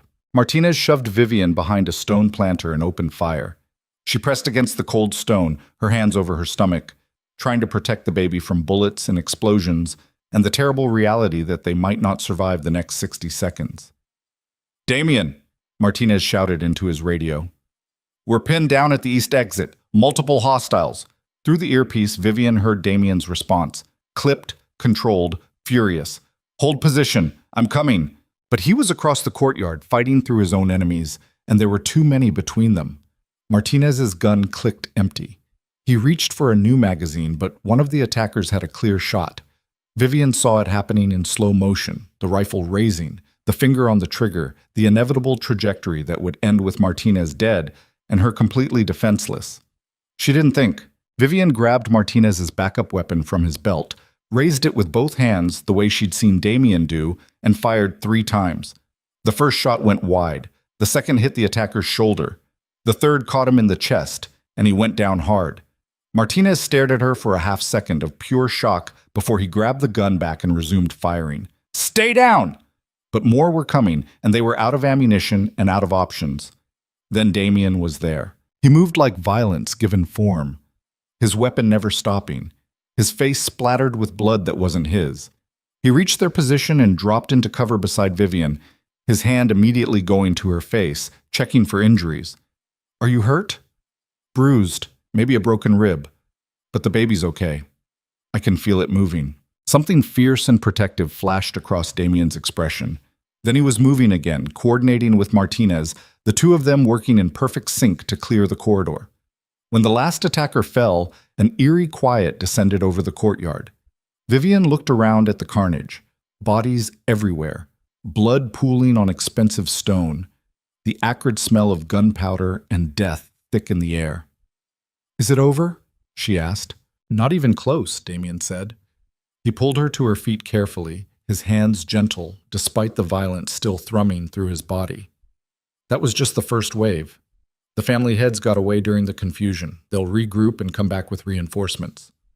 "How many men do you have left?" 8, maybe 9 if we count the wounded who can still fight. 8 against an army. The mathematics were impossible. "Then we run," Vivian said. "We get out of the city, start over somewhere they can't find us." "They'll find us. And everyone I care about who's still in New York will die because I wasn't here to protect them." Damien looked at her, and Vivian saw the weight of impossible choices crushing down on him. "I can't abandon them, Vivian. These people have been loyal to me for years. Some of them have families, children. If I run, those families pay the price. If you stay, you die. Maybe. But at least I die standing." Vivian wanted to scream at him, to shake him, to make him understand that noble sacrifices didn't mean anything if he wasn't alive to see the outcome. But she also understood what he was really saying. This was who Damien Moretti was, not just a crime lord or a killer or a monster, but a man who protected his people, even when it cost him everything. "Then I'm staying too," she said. "Vivian, you don't get to make that choice for me. You said I was yours. That means you're mine too. And I don't run when the people I love are in danger." Before Damien could argue, Elena's voice crackled over the radio. "Boss, we've got a problem. The helicopters are back and they're not ours." They looked up to see 3 military-style choppers circling the estate, searchlights cutting through the smoke, the distinct sound of .50 caliber guns warming up. "Everyone inside," Damien shouted. "Now!" They ran for the main building, but they were too exposed, too slow. The helicopters opened fire, and the courtyard erupted in a hail of bullets that chewed through stone and earth, sending fragments flying like shrapnel. Vivian felt something hit her leg, a burning line of pain that made her stumble. Damien caught her before she fell, hauling her toward cover while bullets stitched patterns across the ground where she'd been standing. They made it through the door with seconds to spare, Damien kicking it shut behind them while heavy rounds punched through the walls, turning the elegant entrance hall into a death trap. "You're hit," Damien said, already examining her leg. The bullet had grazed her, tearing through fabric and skin but missing anything vital. Blood ran down her calf, but it wasn't arterial. She'd survive. "I'm fine," Vivian said through gritted teeth. "You're not fine. You're pregnant and injured and—" The building shook as something exploded outside. One of the helicopters was firing rockets now, systematically destroying the estate's defensive positions. "We need to get to the bunker," Martinez said. "It's the only place reinforced enough to withstand that kind of assault." They moved through the estate in a running firefight, enemy soldiers pressing in from every direction. Damien's remaining men fought a desperate retreat, sacrificing themselves to buy time for their boss and his pregnant woman to reach safety. By the time they made it to the bunker, only 6 of them were left. Damien sealed the door and leaned against it, breathing hard, blood running from a dozen wounds Vivian hadn't seen him take. His face was gray with exhaustion and pain, but his eyes were still sharp, still calculating. "How long can we hold out here?" Vivian asked. "Depends on whether they decide to blow the building with us in it or try to wait us out." Damien moved to the surveillance monitors, but half of them were dead, the cameras destroyed by the assault. "We've got food and water for maybe a week, ammunition for a few hours if they breach, medical supplies, but nothing that's going to save us if we're seriously wounded. So we're trapped. We're buying time." "For what?" Damien pulled out his phone, scrolling through what looked like a contact list. "I've got people who owe me favors. Politicians, federal agents, other families who'd rather see me alive than let the Russos and Colombos divide my territory. I'm calling them all in. If we can survive the next few hours, reinforcements might arrive." "And if they don't?" Damien met her eyes, and for the first time since she'd met him, Vivian saw something that looked like defeat creeping into his expression. Then we die here, together, and our baby dies before it ever gets to take its first breath. The words hung in the bunker like a death sentence. Vivian looked around at the concrete walls that had become their tomb, at the wounded soldiers checking weapons they barely had ammunition for, at the surveillance monitors showing enemies surrounding them on all sides. This was it. The end they'd been racing towards since the moment she'd walked into Romano's bathroom and seen those two pink lines. Unless. "Give me your phone," Vivian said suddenly. "What?" "Your phone. Give it to me." Damien handed it over, confused. Vivian scrolled through his contacts until she found what she was looking for, a number labeled simply Commission. The Commission. The ruling body of New York's organized crime families, the ones who'd authorized tonight's assault but hadn't personally participated. She dialed before she could lose her nerve. A voice answered after 3 rings. Male, older, carrying the weight of authority. "Moretti, I assume you're calling to beg for your life." "This isn't Damien," Vivian said. "This is Vivian Mercer, the woman you're trying to kill along with him." A pause. "I'm listening." "I want to make a deal. We don't negotiate with—" "You're going to negotiate with me, or I'm going to make sure every federal agent, every politician, every dirty secret Damien Moretti has spent 15 years collecting gets released to the press before morning. He's got files, recordings, evidence that could destroy half the power structure in this city. And if I die tonight, it all goes public." It was a complete bluff. Vivian had no idea if Damien had any such files, but the silence on the other end suggested the commission believed he might. "What do you want?" "Safe passage, for me, for Damien, and for everyone currently in this bunker. We walk away, we disappear, and you never hear from us again. Damien gives up his territory, his operations, everything. In exchange, all his secrets die with our departure." "That's not how this works. Moretti violated our laws. He chose a woman over the family business. That kind of weakness can't be tolerated." "Then you're choosing pride over practicality. Because right now, you've got an opportunity to eliminate your biggest rival without any of the blowback. Let us go, divide his territory among yourselves, and walk away clean. Or keep fighting and risk everything Damien knows about your operations becoming public knowledge." Another long pause. Vivian could hear voices in the background, a muffled conversation she couldn't make out. "You have 1 hour to evacuate. We'll hold fire. But if Moretti or any of his people are spotted in New York after sunrise, the deal is void and the hunt resumes. Understand?" "Understood." The line went dead.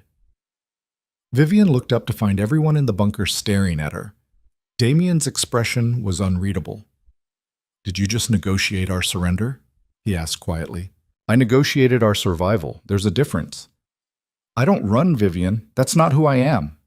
"Then change who you are. Because that baby in my stomach doesn't care about your pride or your reputation. It just wants parents who are alive to raise it." The silence that followed was suffocating. Vivian watched Damien wrestle with the choice she'd forced on him. Everything he'd built, everyone who'd been loyal to him, the empire he'd spent his life creating, all of it weighed against the woman he loved and the child they'd made together. Finally, he turned to Martinez. "Start evacuation procedures. We've got 1 hour to get everyone out and disappear before they change their minds." Martinez nodded and started barking orders. The bunker erupted into controlled chaos as soldiers gathered weapons, destroyed hard drives, prepared to abandon the only home some of them had ever known. Damien pulled Vivian aside, his hands framing her face. "You just made me choose you over everything else in my life." "I know. I should be furious. Are you?" He kissed her instead of answering, desperate and claiming and tasting like blood and goodbye. "I love you," he said against her mouth. "And I hate you. And I can't imagine existing without you." "Then don't," Vivian whispered back. "Just survive with me. That's all I'm asking." They had 53 minutes left when the first problem emerged. One of the wounded soldiers, a kid who looked barely 20, wasn't going to make it. He'd taken a bullet to the abdomen during the courtyard fight, and despite Elena's best efforts, he was bleeding out internally. "Leave me," he said, his voice weak. "I'll just slow you down." "We don't leave our people," Damien said. "Boss, I'm dead already.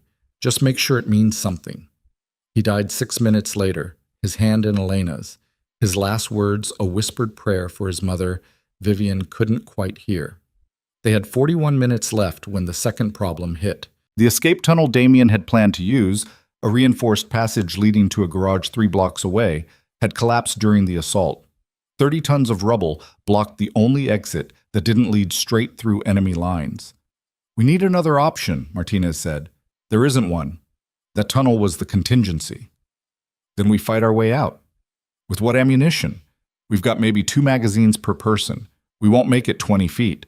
Vivian looked at the surveillance monitors, at the enemy soldiers maintaining their positions around the estate, waiting for the hour to expire. "What about the river?" she asked. Everyone turned to look at her. "The estate backs up to the river, right? What if we go through the basement, break through the foundation, and swim for it?" "That's insane," Martinez said. "The current's strong, the water's freezing, and we'd be completely exposed. But they won't expect it. Everyone's watching the roads and the tunnel. Nobody's watching the river." Damien considered it for exactly 3 seconds. "Do it. Gather everything waterproof. We've got 37 minutes to breach the foundation and get everyone into the water." They moved like they were possessed, sledgehammers and explosives taking down the basement wall that separated them from the river beyond. Water started seeping through almost immediately, cold and dark, and carrying the smell of the city's industrial waste. Vivian helped where she could, her injured legs screaming with every movement, her hands shaking from adrenaline and exhaustion, and the terrible understanding that they were about to bet everything on a desperate plan that would probably kill them all. 20 minutes left. The hole was large enough now, water pouring through in a steady stream. On the other side, Vivian could see the river, black and churning and absolutely terrifying. "Everyone who can't swim, pair up with someone who can," Damien ordered. "We stay together. Anyone gets separated, make for the Brooklyn side and head to the safe house on Atlantic Avenue." "What safe house?" Vivian asked. "The one I've been maintaining for exactly this situation. I told you, I don't leave loose ends." 10 minutes left. They were lined up at the hole when gunfire erupted from upstairs. The commission had decided not to wait. "Go! Now!" Damien shoved the first soldier through the gap, then another, then Elena, then Martinez, then the others, one by one dropping into the freezing water and disappearing into the current. Finally, just Damien and Vivian remained. "You first," he said. "Together." The building shook as something massive exploded above them. The ceiling started to crack, concrete dust raining down. Damien grabbed Vivian's hand, and together they jumped through the hole into water so cold it drove the air from her lungs. The current caught them immediately, pulling them away from the estate, away from the life they'd built, toward an uncertain future in a city that wanted them dead. Vivian kicked hard, trying to keep her head above water, her hand locked in Damien's like a lifeline. Behind them, the estate erupted in flames, the explosion lighting up the night sky like a second sun. They swam toward the Brooklyn side, fighting the current, fighting exhaustion, fighting the bone-deep cold that made every movement agony. Vivian's injured leg cramped, her lungs burned. But Damien's hand never let go, never faltered, pulling her through the darkness toward the distant shore. They crawled onto a garbage-strewn beach somewhere in Red Hook, gasping and shaking and barely alive. Around them, the others were emerging from the water. Martinez, Elena, 4 soldiers. 8 total. 8 out of the 50 who'd defended the estate tonight. Damien hauled Vivian to her feet, checking her for injuries with hands that trembled from cold and adrenaline. "The baby?" he asked. Vivian pressed both hands to her stomach, feeling for movement. After a terrifying moment, she felt it, a small flutter, like butterfly wings against her palm. "Still alive," she whispered. Across the river, the Moretti estate burned like a funeral pyre, smoke rising into the pre-dawn sky. Everything Damien had built was gone, but he was looking at Vivian like she was the only thing in the world that mattered. "What now?" she asked. Damien pulled her against him, his forehead resting on hers, both of them dripping and freezing and alive against all odds. "Now we disappear," he said, "and we don't stop running until our baby is born somewhere safe, somewhere they'll never find us. We start over." "Can you do that? Can you really walk away from everything you were?" Damien's hand found her stomach, pressing gently against the life growing there. "I already did," he said, "the moment I chose you." And standing there on a garbage beach in Brooklyn, surrounded by the smoking ruins of his empire, Damien Moretti made a choice that would define everything that came after. He chose love over power. He chose survival over pride. He chose the uncertain future in Vivian's eyes over the certain death waiting behind them. They had until sunrise before the manhunt began, and then they would run like they'd never run before, racing toward a future neither of them could predict, but both of them desperately wanted to reach. Together. The safe house on Atlantic Avenue was a third-floor walk-up above a bodega that never closed, wedged between a laundromat and a pawn shop in a neighborhood where people knew better than to ask questions. Damien had owned it for 8 years, maintained under a shell corporation so buried in paperwork that even the best investigators would need months to trace it back to him. They climbed the narrow stairs in silence, dripping river water and blood, leaving a trail that Martinez stopped to clean with bleach he found under the kitchen sink. The apartment was small, 2 bedrooms, 1 bathroom, furniture that looked like it had been purchased from a discount warehouse and never replaced. Nothing like the penthouse or the estate. Nothing like the life Damien had built and lost in a single night. Vivian collapsed onto the worn couch the moment they were inside, her entire body shaking from cold and shock and exhaustion so profound she could barely keep her eyes open. Her leg throbbed where the bullet had grazed it, her ribs ached from the explosion, and her hands were raw and bleeding from the swim through the freezing river. But the baby was still moving, still alive, and somehow that made everything else bearable. Elena emerged from one of the bedrooms carrying blankets and towels. She'd stripped off her wet clothes and changed into an oversized sweatshirt, her bruised face even more visible now without the distraction of tactical gear and weapons. "Medical supplies are in the bathroom," she said, her voice hoarse. "It's basic stuff, but it'll keep anyone from bleeding out before morning." Damien was already moving through the apartment with Martinez, checking weapons, securing the door with locks and a security bar, transforming the small space into a defensible position out of pure habit. Vivian watched him through half-closed eyes, saw the way he moved, still controlled, still precise, but with an undercurrent of something she'd never seen before. Fear, not for himself. Damien Moretti had never been afraid of dying, but for her, for the baby, for the fragile possibility of a future that didn't end in violence and fire. "Come on," Elena said gently, helping Vivian to her feet. "Let's get you cleaned up and looked at. That leg needs proper bandaging." The bathroom was barely large enough for one person, let alone 2, but Elena managed to examine Vivian's injuries with practiced efficiency. The bullet graze was ugly but shallow, the kind of wound that would scar but wouldn't kill. Elena cleaned it with antiseptic that burned like acid, wrapped it in clean gauze, and secured it with medical tape. "You need stitches," she said, "but we can't risk a hospital right now. I can do a field job if you trust me." "Do I have a choice?" "Not really." Elena worked quickly, her hands steady despite everything they'd been through. The needle pierced skin that was already screaming with pain, but Vivian bit down on a washcloth and didn't make a sound. She'd survived worse tonight. This was just one more thing to endure. When Elena finished, she helped Vivian out of her wet clothes and into dry ones, sweatpants and a t-shirt that smelled like dust and disuse but were warm and clean. Then she did something Vivian didn't expect. She pulled out a portable ultrasound machine from a cabinet under the sink. "Damien's been preparing this place for years," Elena explained, seeing Vivian's shocked expression. "He knew someday he might need to disappear with someone he cared about, someone who might be pregnant. He wanted to make sure they'd have everything necessary to survive." The implication of those words hit Vivian like a fist to the chest. Damien had been planning for this scenario long before she'd walked into his life. Before Marcus, before the pregnancy, before any of it. He'd known that loving someone in his world meant eventually having to choose between that love and everything else. And he'd prepared to choose love. Elena squeezed gel onto Vivian's stomach and pressed the ultrasound wand against her skin. For a terrifying moment, there was nothing but static and shadows on the small screen. Then, a heartbeat. Fast and strong and absolutely, undeniably alive. Vivian started crying before she could stop herself. Elena printed out a grainy image and handed it to her without a word, understanding that sometimes the only language that mattered was proof of survival. When Vivian emerged from the bathroom, she found Damien standing at the window, staring out at the pre-dawn streets below. His shirt was off, revealing the full extent of his injuries, bruises covering his ribs, a deep cut across his shoulder that Martinez was stitching closed, burn marks on his arms from the explosions. He looked like he'd gone to war. Because he had. The baby's okay, Vivian said quietly. Damien turned, and the raw relief on his face made something break open in Vivian's chest.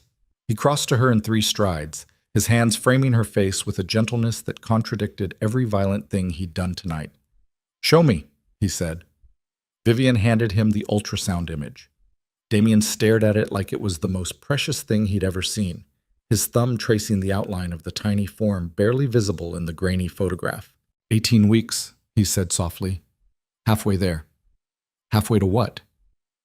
To meeting the only thing in my life that's completely innocent.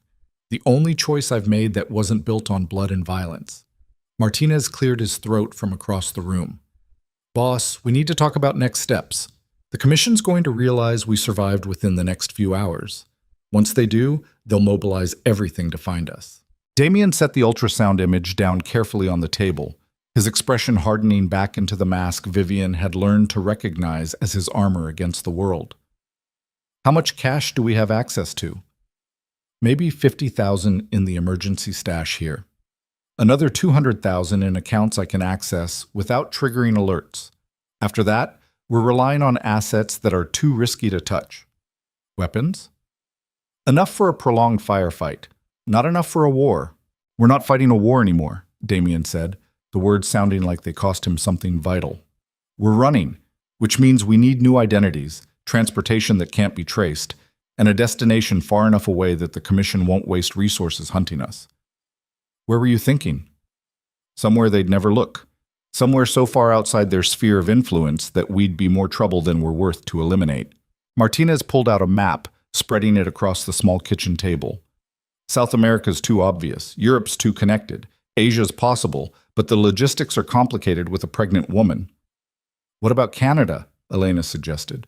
"Rural, off the grid, easy to disappear in the northern territories." "Too cold," Vivian said. Everyone looked at her. "The baby. I want it born somewhere warm, somewhere that feels like hope instead of hiding." Damien studied the map for a long moment. Finally, his finger landed on a point in the southwestern United States. New Mexico, small town called Truth or Consequences. Population less than 7,000. Close enough to Mexico for a quick escape if we need it, remote enough that nobody asks questions, and warm year-round. "That's still in the States," Martinez pointed out. "The Commission has reach everywhere, but not resources. They're going to be too busy consolidating my territory and fighting each other over the scraps to waste manpower tracking us to the middle of nowhere. As long as we stay invisible, stay out of their business, we're just 2 more people who disappeared into America's forgotten corners." It wasn't a guarantee. It wasn't even a particularly good plan, but it was all they had. "We leave at dawn," Damien said. "Separate vehicles, different routes, meeting point in Pennsylvania in 48 hours. If anyone doesn't show, we assume they've been compromised, and we keep moving." The next 3 hours passed in tense preparation. Identities were assembled from documents Damien had been stockpiling for years. Birth certificates, social security cards, driver's licenses, all of them meticulously forged and aged to look authentic. Vivian became Sarah Chen, an accountant from Seattle. Damien became Michael Torres, a construction contractor. The stories were simple, boring, exactly the kind of background nobody questioned. Martinez and Elena would travel separately, along with the 4 surviving soldiers. They'd scatter across the country, some staying to rebuild what they could of Damien's network, others disappearing into new lives with new names. The Empire was dead, but the people who'd served it deserved a chance to survive. As the sky started to lighten with the first hint of dawn, Damien pulled Vivian aside into one of the small bedrooms. "I need you to understand what we're about to do," he said quietly. "Once we leave this city, we can never come back. Everyone we knew, everything we built, it's gone. We'll be living under assumed names in a place where nobody knows our history. No power, no influence, just 2 people trying to survive." "I know. I'm not sure you do. I've spent my entire adult life being Damien Moretti, being feared and respected and in control. I don't know how to be anyone else." Vivian reached up, her hand resting against his cheek where stubble had started to darken his jaw. "Then learn, because that baby doesn't need Damien Moretti. It needs a father who's alive and present and not looking over his shoulder every second, waiting for someone to put a bullet in his head." What if I can't do it? What if I'm too broken to be anything except what I've always been? Then we figure it out together. That's what people who love each other do.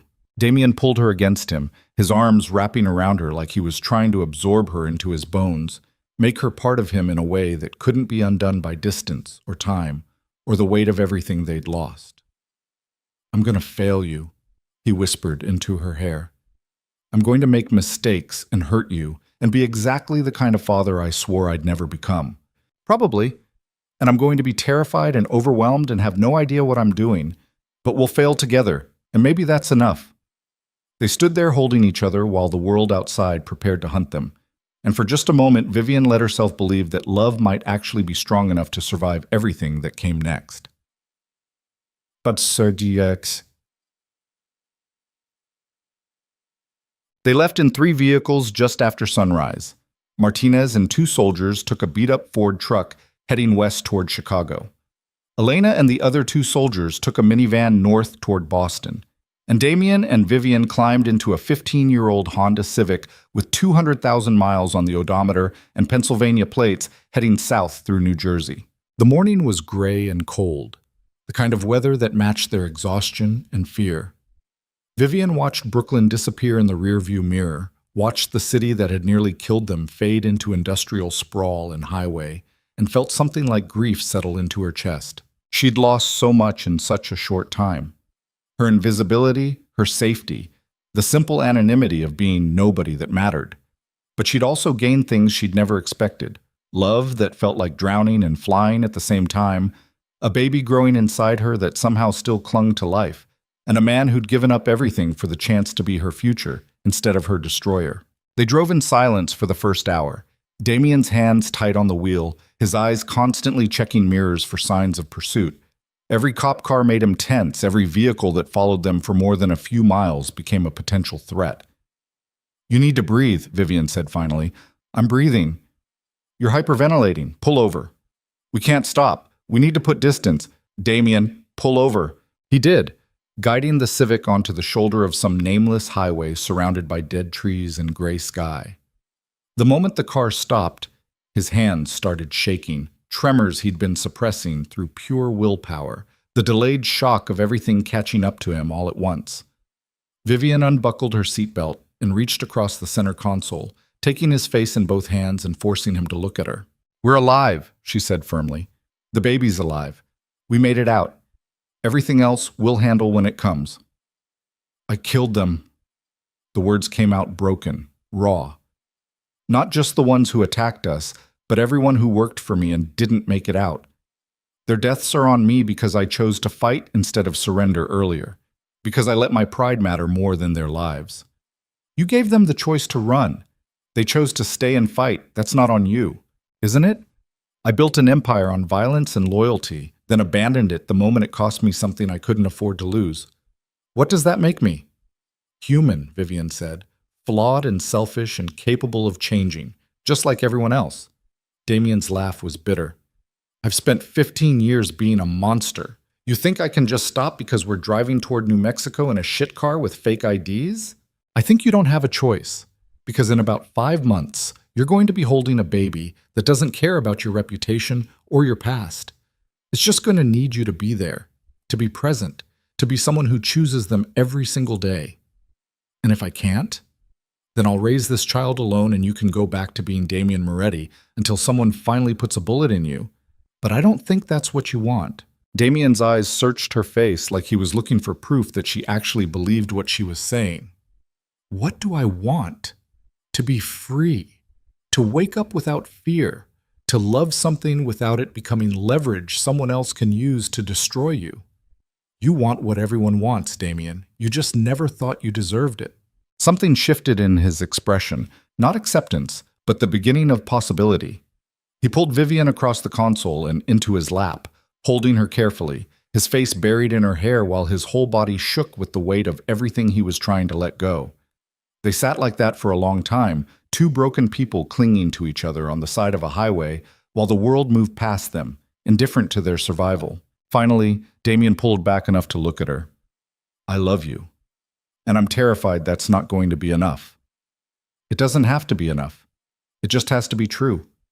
He kissed her then, soft and desperate and tasting like the death of one life and the uncertain birth of another. When they finally separated, both breathing hard, Damien's hands found her stomach, pressing gently against the place where their baby grew. "What do you think it is?" he asked. "Boy or girl? Does it matter?" "No, but I want to know what to call them when I talk to them." Vivian smiled despite everything. "You talk to the baby?" "Every night, when you're asleep. I tell them about their mother, about how she's the strongest person I've ever met, how she survived things that would have broken anyone else, how she made me want to be better than I ever thought I could be." Tears burned in Vivian's eyes. "What else do you tell them?" "That I'm going to screw up. A lot. But I'm going to try. And that no matter what happens, they'll always be loved, always be protected, always be the best thing I ever did with my life." Vivian pulled him close again, and they sat there wrapped around each other until the shaking stopped, and the fear became something manageable instead of overwhelming. Then they got back on the road and kept driving toward a future neither of them could predict. Pennsylvania arrived in darkness and rain. The meeting point, a truck stop off I-80 that smelled like diesel and burnt coffee.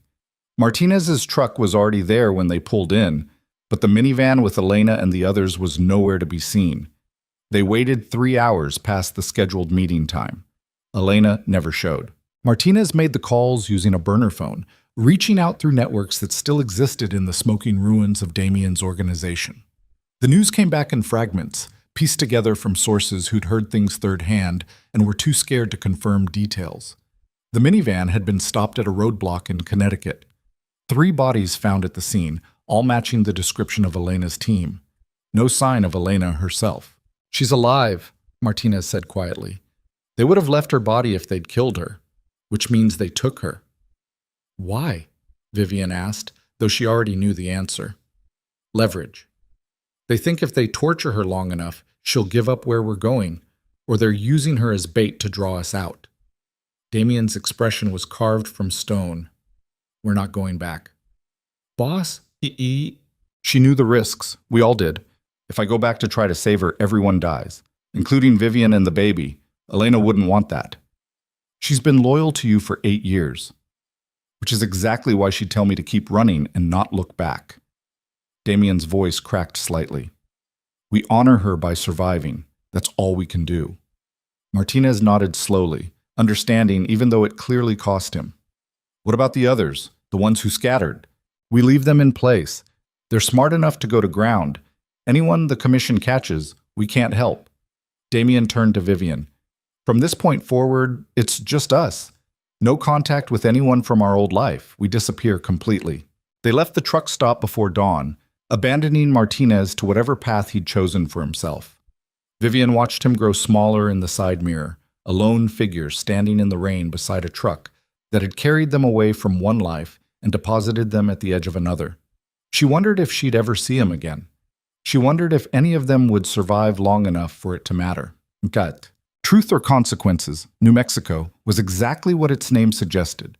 A place where people came to reinvent themselves or escape consequences they couldn't face anywhere else. The town sprawled across high desert, all adobe buildings and natural hot springs, and that particular American emptiness that felt like freedom if you were running and isolation if you weren't. They arrived on a Thursday afternoon in late November, 3 months after fleeing New York, driving a different car with different plates, and carrying nothing that connected them to their past. The Honda had been abandoned in Oklahoma. Michael Torres and Sarah Chen now drove a truck with a camper shell, looking like every other couple searching for cheap rent and a fresh start. The apartment they rented was small and clean, above a restaurant that served New Mexican food and didn't ask questions about the couple who paid 6 months in advance with cash. 1 bedroom, a kitchen barely large enough for 2 people, windows that looked out over mountains that turned purple at sunset. It was nothing like the penthouse, nothing like the estate. It was perfect. Vivian was 26 weeks pregnant now, the bump impossible to hide, the baby's movements strong enough that sometimes Damien could see them from across the room, ripples across her stomach like something trying to escape. They fell into a routine that felt almost normal if they didn't think too hard about it. Damien found work with a local construction company, his body adapting to physical labor that left him exhausted in a way that felt clean compared to the violence he'd left behind. Vivian worked part-time at the town library, organizing books and helping elderly locals with computers, disappearing into the kind of invisibility she'd perfected years ago. At night, they'd lie in bed and Damien would talk to the baby, his voice soft and wondering, his hands gentle on Vivian's stomach. He told stories about his grandmother, the one good memory from his childhood. He described the ocean, promised to take the baby there someday when it was safe. He read books about parenting that he'd bought from a used bookstore, studying them with the same intensity he'd once applied to running a criminal empire. "You're going to be a good father," Vivian said one night, watching him highlight passages about developmental milestones. "I don't know how to be anything except what I was." "Then you'll learn, same as me. You'll be a natural. You've got good instincts." "I've got survival instincts. That's different." Vivian shifted, trying to find a comfortable position around the massive belly that seemed to grow larger every day. "This baby's going to have questions someday about where we came from, why we don't have family, why their father flinches every time a car backfires." "We'll tell them the truth." "Which truth? The one where their father was a crime lord who killed people? Or the sanitized version where we just came from a bad situation and started over?" Damien set down his book, his expression troubled. "I don't know, but I won't lie to them. They deserve to know who I was, even if it means they hate me for it." "They won't hate you. You don't know that." "I know that love is more complicated than simple categories of good and evil.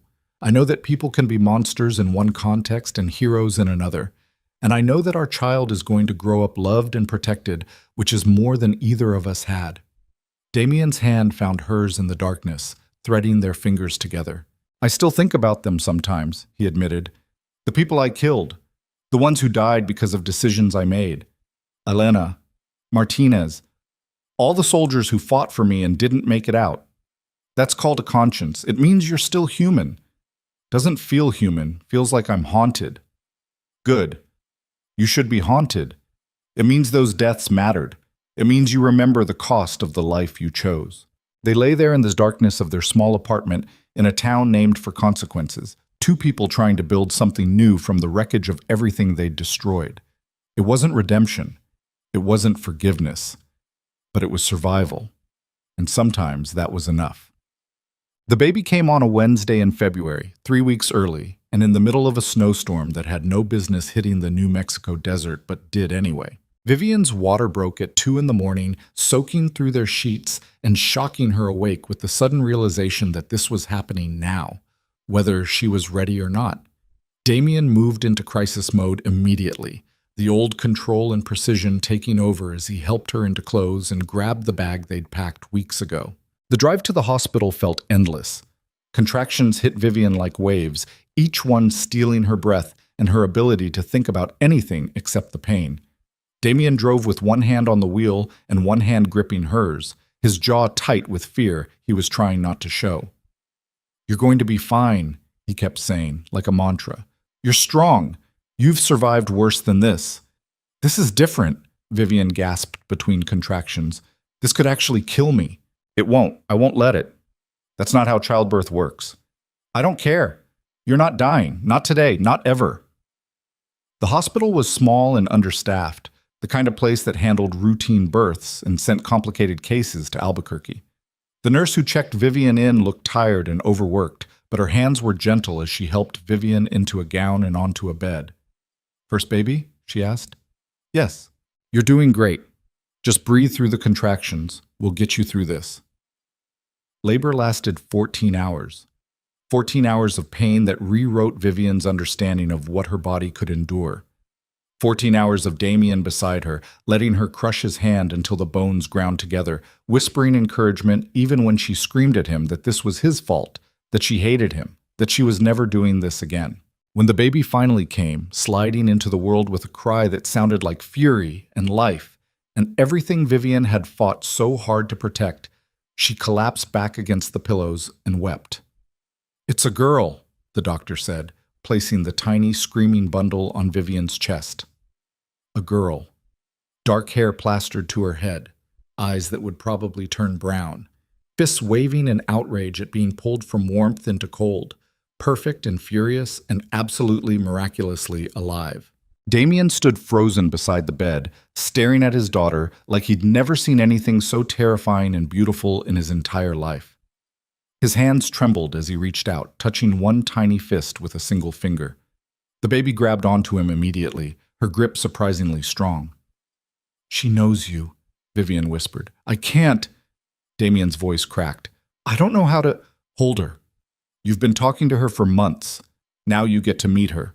The nurse helped Damien pick up his daughter with careful instruction, showing him how to support her head, how to cradle her against his chest. He looked terrified, like he was holding something made of glass that would shatter if he breathed wrong. The baby stopped crying the moment she was in his arms. She looked up at him with unfocused eyes that seemed to see straight through every wall he'd ever built, every defense he'd ever created.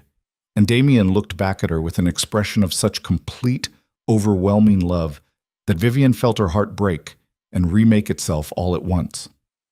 "Hello, Serafina," he whispered. They'd chosen the name weeks ago, during one of their late-night conversations about the future. Serafina. It meant fiery one, or burning one, a name for a child born from ashes and violence and the desperate hope that something beautiful could survive trauma. "Hello, my girl," Damien continued, his voice rough with emotion.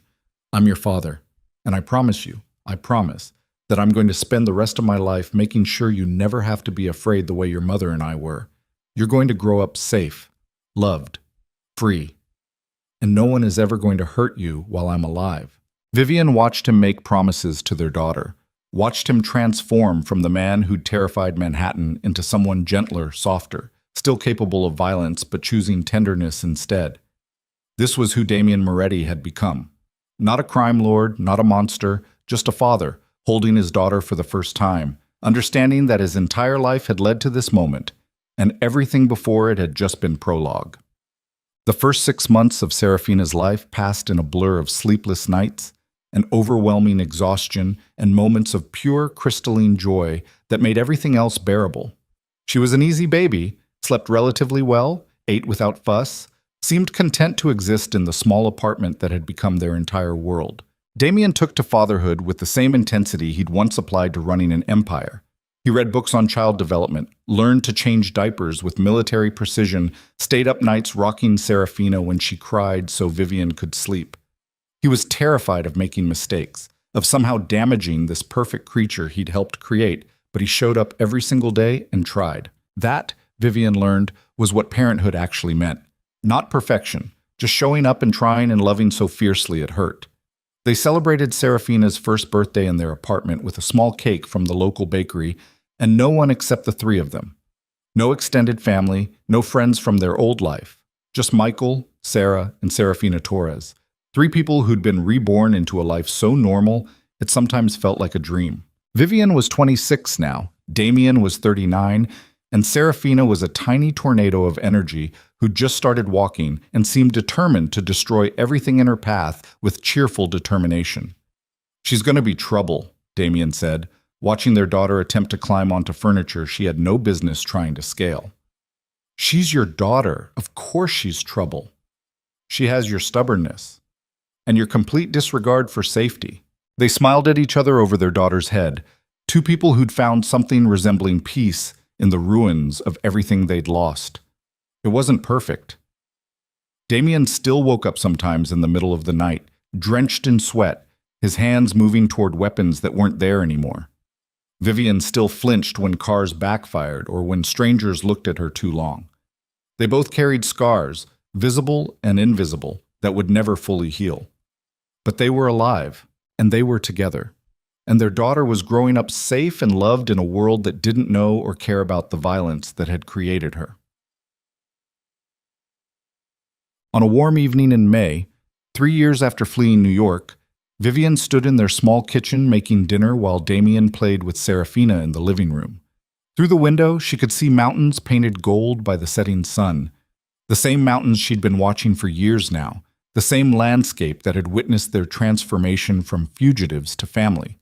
Her phone buzzed with a text from an unknown number. She almost ignored it.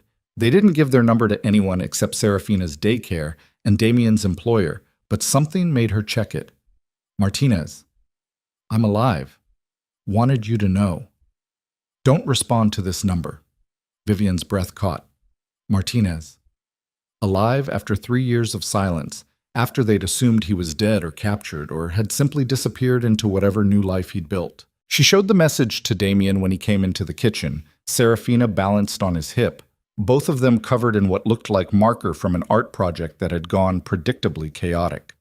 Damien stared at the phone for a long moment, then he deleted the message without responding, just like Martinez had asked. He made it, Damien said quietly. Should we? No, he's telling us he survived. That's all we need to know. Anything else puts him in danger. Vivian understood. In their world, their old world, survival meant severance, meant cutting ties completely and never looking back. Martinez reaching out at all was a gift, a way of saying goodbye properly 3 years too late. Do you ever miss it? Vivian asked. The power, the control, the life you had before.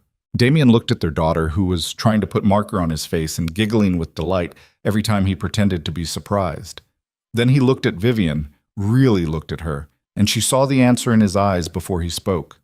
Every day, he said honestly, but I'd rather have this, have you, have her, have a life that's small and normal and doesn't end with me getting shot in some warehouse by someone I thought I could trust. You don't regret it? Giving up everything? I regret the people who died. I regret not being smart enough to walk away before it cost so many lives. But choosing you, choosing this family? He shook his head. That's the only choice I've ever made that I know was right. Vivian kissed him, careful not to disturb the marker Serafina had successfully smeared across his cheek. Their daughter laughed, delighted by the display of affection, and wiggled to be put down so she could continue her campaign of artistic destruction. Later that night, after Serafina was asleep and the apartment was quiet, Vivian and Damien sat on their small balcony looking out at the desert stars. They didn't talk much anymore about the past. It hurt too much, and there was nothing to be gained from dwelling on things they couldn't change. But tonight, Vivian felt the need to say something she'd been thinking about for months. I was nothing before you, she said. Invisible, powerless, drowning in a life I couldn't escape. And then you walked through that restaurant door and everything changed. You were never nothing. I felt like nothing. And maybe that's worse. She took his hand, threading their fingers together. You saved me. Not just from Marcus's debts or the people hunting me. You saved me from disappearing completely, from giving up, from accepting that I didn't deserve better than what I had. You saved me too, Damien said. I just didn't know I needed saving until I met you. They sat there holding hands while the desert night wrapped around them. Two people who'd found each other in the worst possible circumstances and somehow built something worth keeping.